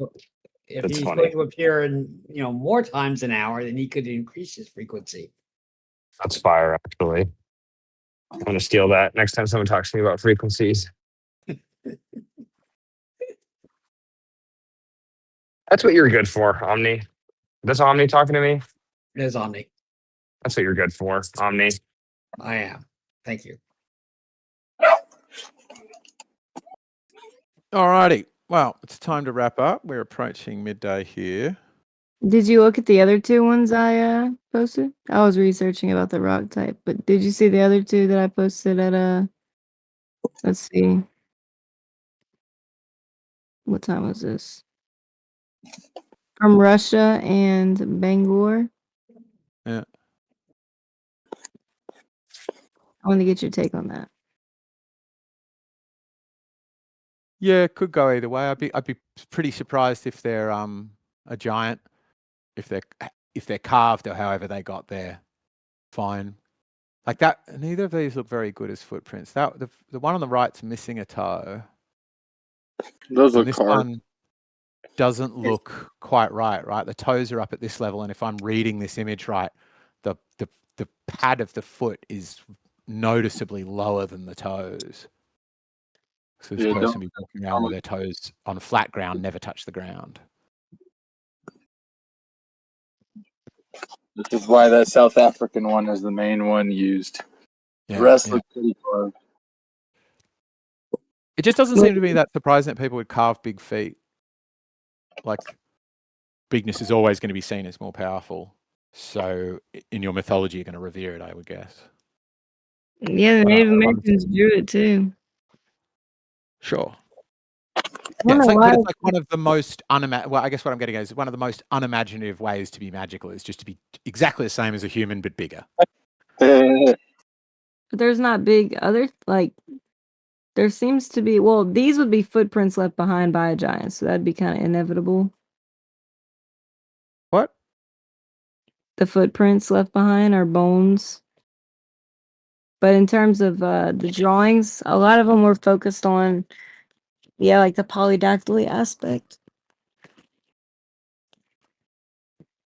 Do you think it at all weakens the case that we're elsewhere outside of contexts in which we find polydactyly occurring in the native population, like we do India, we do in Native American groups? Outside of that, when we do still get giant footprints, they stop having 6 toes. Do you think that's at all meaningful? Because to me, it massively undermines it. If we're saying the thing we know about Nephilim is 2 things: 1, they're huge, and 2, they've got six toes. Look at all these giant footprints around the world. Shouldn't we also investigate the fact that everywhere else we see them, it's got 5? In fact, everywhere you see them. All Nephilim have 6 toes. Described in the Bible, like Goliath, for example, was described as having 6 toes, and even larger depictions of beings around the world. They're not all. Some of them, like the one of Nebuchadnezzar, which was a giant holding a lion in Babylon, that one has like 6 fingers, I think. But not all the giants, like in Egypt, in the Egypt petroglyphs of the giants next to humans, those were not all, polydactyl. You could revise it. You could revise it by saying that all mankind was giants at one point in time. In this footprint, is there anything like that can relate to it in terms of like something else in the animal kingdom? Has anybody tried to like make the excuse that like it's just an animal and we're mistaking it for a human? Be one mighty big gorilla. Yeah, exactly. Or like, is there some type of like weird ostrich that makes that like almost looks like a human foot, or like like some shit like that? Well, actually, with where the pad is deeper than the toe print, isn't that more indicative of an ape? An ape footprint.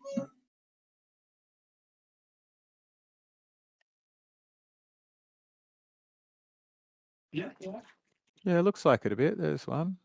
Yeah, their pad of their foot goes deeper than the toes, where our toes kind of level out with the pad. What?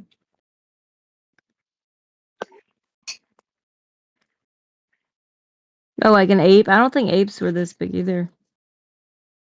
If the man was that big, everything in nature was proportionate to the man. Okay. Yeah. It's like I don't consider there were such things as like a specific like dinosaurs. Like there's these giant lizards that are like their own thing. No, I believe that the man before the flood was giant, and all the creatures were proportionate to the man. So the same lizards you have right now were giant because they were proportionate to the man. I think granite formed after the flood too, by the way. That's another conversation. Yeah, definitely. Along the surface. Mm-hmm. Could it? It'd still have to be hot though, right? That's the bit. Yeah, I think it would. No, it doesn't have to be hot. Because one thing people don't consider with the flood narrative is that if the waters were 15 cubits above the highest peak, the pressure of that much water upon the earth would create fossilization instantly. It would create the pressure requirements to fossilize things instantly. I do think that maybe there was some heat though as well because like of all the tectonic plate movement, there was like catastrophic changes happening to the earth, and I think there would be some magma like Well, there's heat. There's heat generated during rain. When rain condensates, there is a thermal ejection that caused. So if you have that much water coming down, there is a heat factor to it as well. So Yeah, it they would still said that this formed from heat, formed from being hot. Just from it, the heat would come from a different source, but we'd still need the heat to make the granite molten, right? Mm-hmm. and pressure. And they say like this granite, if this is granite, which I haven't really looked into, but it would form like in the deep layer and then be exposed later. Possibly. I wouldn't put it beyond the realm of possibility that something gets spat out of, like, I know that's where granite's meant to form, is within the bowels of the earth, but I wouldn't put it beyond the realm of possibility that it gets spat out still hot and then something walks on it. That's not to me the most improbable bit. The most improbable bit is a being that big walking on something that hot. It's I mean, based on what? It's all opinion. What do you mean? Yours is opinion. Is yours not opinion as well? Mine's oral. Yours is based on fact and mine's based on opinion. Testimony, written historical accounts, and verbal legend. Okay. Like oral historical accounts passed down through generations. Drawings. I mean, pretty much there's multiple different types and levels of evidence for this, but I mean, to say it's carved or whatever has much less substantiation. Giants existing and walking in molten granite. It wouldn't have it. Okay, so when the granite formed would be the thing in question. If it is granite, no, I haven't seen the samples analyzed, but I can give it the benefit of the You're doubt. jumping from the thing. You're saying the most probable answer is that a giant walked in molten granite. And You keep adding that. Let me ask you this question. What I'm saying. I'm just letting you know that's the claim. Do you think that elsewhere in the world people have carved footprints? Yes. I mean, maybe. I don't know of any accounts of people carving footprints. Yeah. I would say like for the petroglyphs, yeah. A giant granite. I don't know. I guess sure. Do these have evidence of carving within them? Like in this one, for example, I don't see any indications of carving. No, there's no evidence of carving. That's why the more pronounced claim is weathering. But Yeah. People do carve big footprint.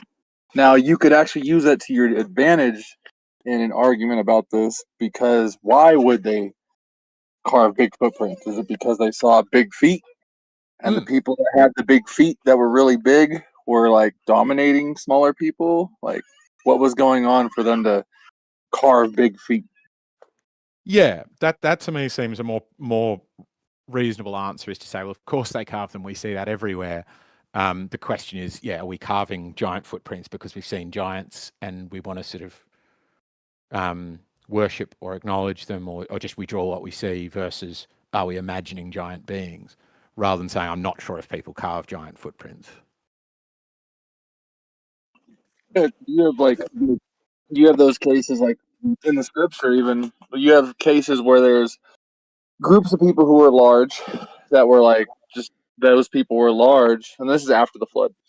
And then you have instances where there was like a king, that like the king of Og. It wasn't that all the people were large in that instance, but the king was, and it was what was it like? His bed was like the size of like 8 or 10 normal beds or something. But he would have came out to like close to 15 feet tall or something like that.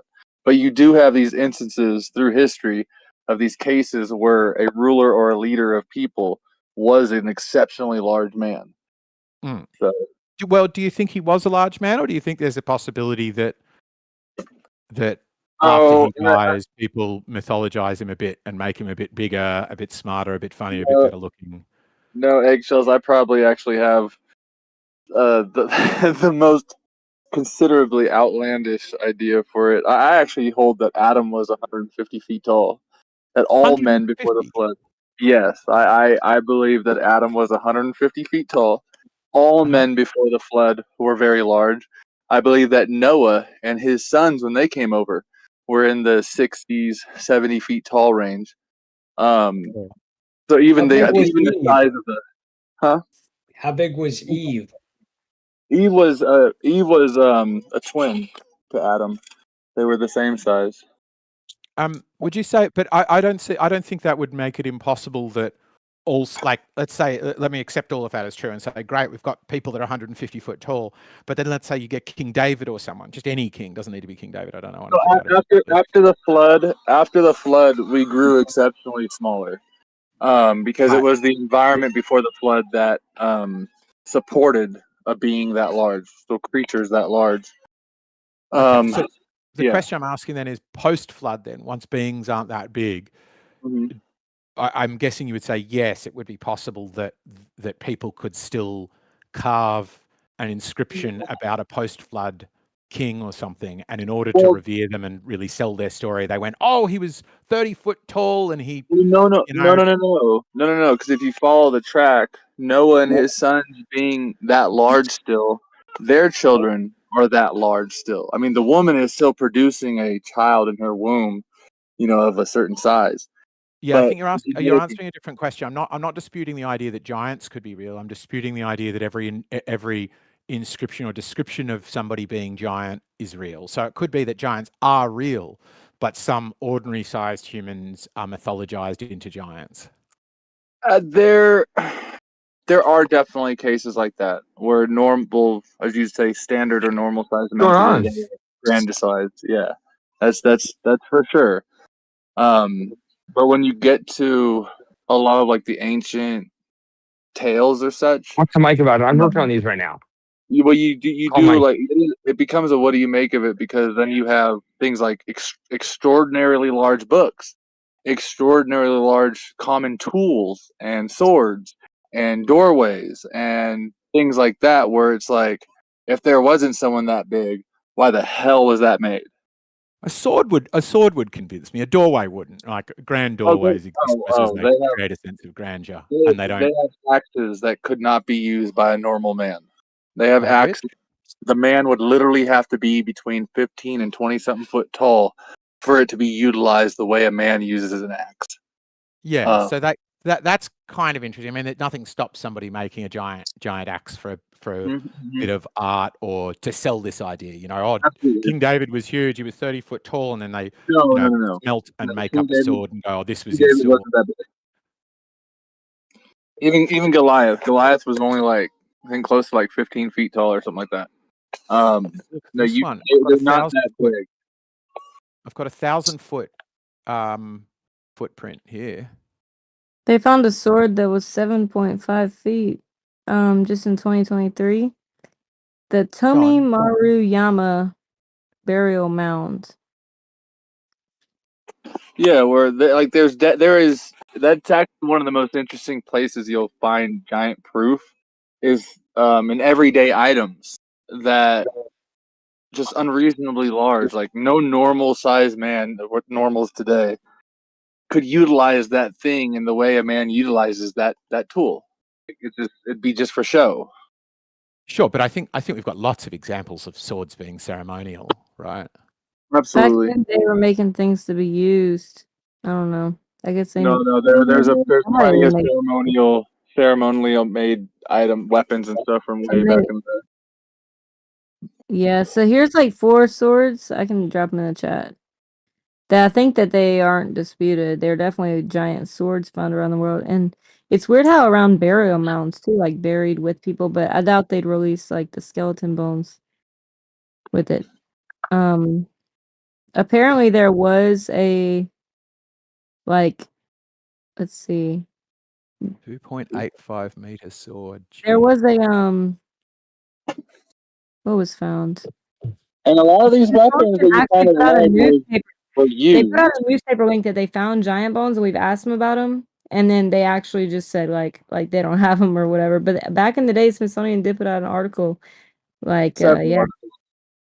I think about finding that. them during burial sites kind of lends towards the idea that they weren't used in battle and they were ceremonial decorations. Were they found on any like battlegrounds alongside regular size swords, or is your theory that there was not the that was the regular size man back then? That's not entirely correct. Yes, there are ceremonial artifacts like swords and stuff found in burial mounds, but a lot of the times these weapons are actually used. They have usage wearing on them. It's just like if you were a great warrior and that's the sword you went to battle with, you were buried with that sword because it was your sword. Oh, they found it with an armor, like armory, like a shield. All right. Not sure it's a debate, but give us a judgment on this do giants exist debate, please, Sage.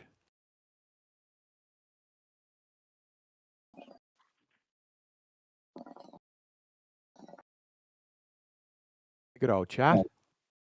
But we've gotten past 12, so we'll wrap it up soon. What are last thoughts? Final thoughts on the existence or the quality of this evidence for the existence of giants?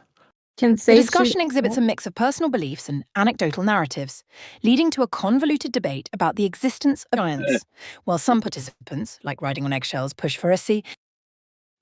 Push for a C. That's all we get. We just get the first half of that thought. I hope everybody enjoyed it. What? And Why'd you nobody cut it intended off? on getting the second half. She just, I don't know, it's truncation or something. I'll have to check it later. Wait, But are you she's got sure it in you the side chat. I'm sharing my screen, yeah. What the heck? Tell her to maybe it's because I accidentally started talking and she stopped. Just tell her to keep No, going. in the transcript you can see that it just stops at existence of Well, tell her to finish. that's what I'm saying. You can read it in the side chat. The core question in this discussion is whether there is credible evidence to support the existence of giants as described in various myths and anecdotes, whether these accounts are purely fictional or exaggerated.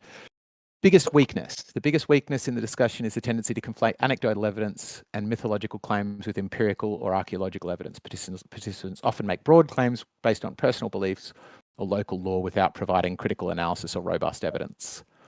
All of you, the group as a whole, is failing to distinguish between empirical evidence and anecdotal narratives, leading to a discussion that often lacks grounding in verifiable facts. Individual notes. For me, it says consistently challenges assumptions and calls for evidence, which strengthens the overall quality of the discussion. Biased ass Taylor. biased spot. It could be biased. Because I referenced the Bible a couple of times, I'm referencing mythological narratives. Biased ass spot. Well, I think if we're saying these are ancient, what do you call it, oral traditions, then it's reasonable that we say that's mythological. While Taylor presents interesting points, they often lean heavily on anecdotal evidence without scientific or critical examination, which weakens their arguments. And of you, Yahweh, it says, offers some critical perspectives on the topic that tends to rely on mythological narratives that lack empirical background, which distracts from a rational debate.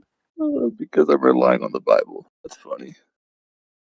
Oh yeah, I think so. I think I would want to go, here's where the Bible says it, and then here is this empiricism that backs up the accounts of the Bible to show they're not mythological, but are in fact historical or archaeological or something.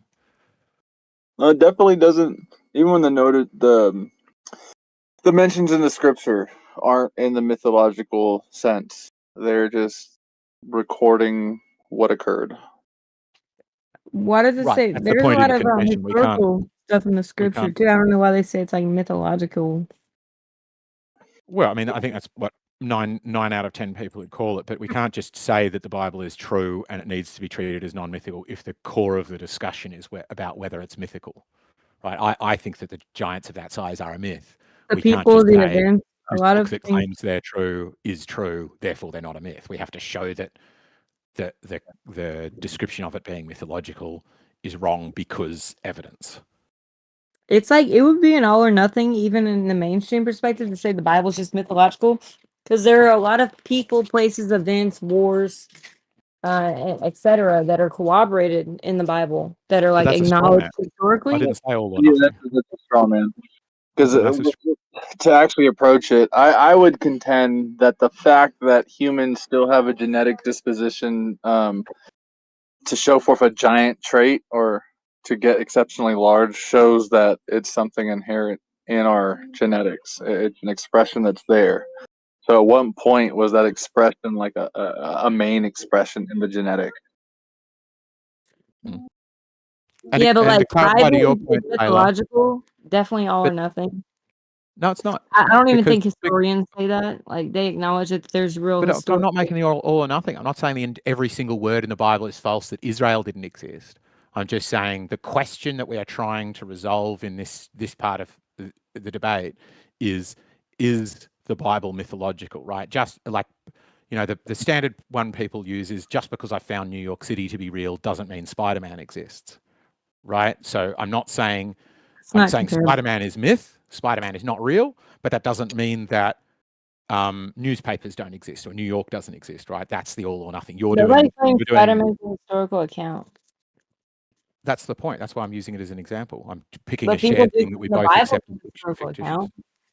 But nobody here is. You're pretending they are so you can argue against it. I'm not saying everything in the Bible is false. I'm saying I think that accounts of massive giants is. A lot of the Bible is historical accounts of stuff. It's not even like mythological. Okay. Are you hearing what I'm saying? I feel like you're missing it. I feel like I'm making a pretty simple point. You're sailing past it repeatedly. Yeah, no need to get so defensive over the Bible. Yeah, Bible could be true, Bible could be false. But if we're testing its mythological, how true it is, we can't Missing the start point. from a place of saying it's true. If we go after so the only way to approach this that I understand would be the Bible has claims of giants in the times past, and really the times that it claims it for would be around 3,500 years. Yeah, it's about 3,500 years for the claims that we find in them going into Canaan's land and the giants, the race of the giants that they meet there. Before that, it would be the next claims back would be like before the flood. So if we go with that and we evaluate it on, okay, is this possibly true and not mythological? We would expect to find anthropological and archaeological evidence or claims of large people existing. And if if they weren't a different species of human, then we would expect 3,500 years later to still see genetic expressions of such typology of a human. So it what we do find does lead to it leads away from that claim in the scriptures being mythological and actually recording something that was prevalent 3,500 years ago in human history.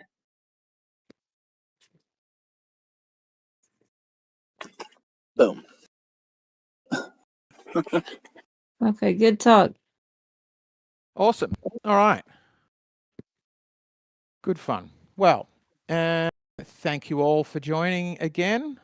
We'll see you next week. We'll go into the other room now, and I wrap up the stream. Thanks all for coming. Thanks, Taylor and Yahweh. Thanks to all the people who stepped up. Who do we have as well? Thank you. Yeah, good fun. It was good. Enjoy. Yep. Feedback for next time?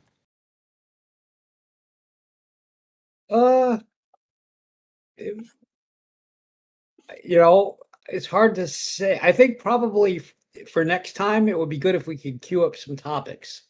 Yeah. This was okay. Although I think it might have been better if people were a bit more prepared. Mm.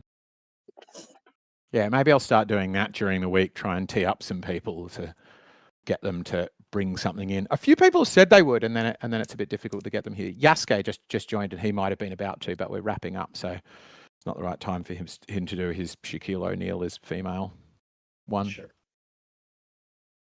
Which I am hanging out for. I'm really looking forward to the who's 7'1" is a female. That's a big bitch. Yeah. Alrighty. Well, thanks all. You can jump down to the wide stream chat, or I can drag you down. See you there in a bit.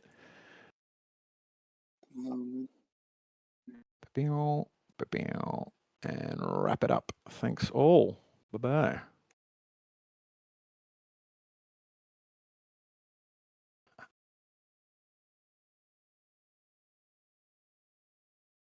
You absolutely are on a voice channel, Sage.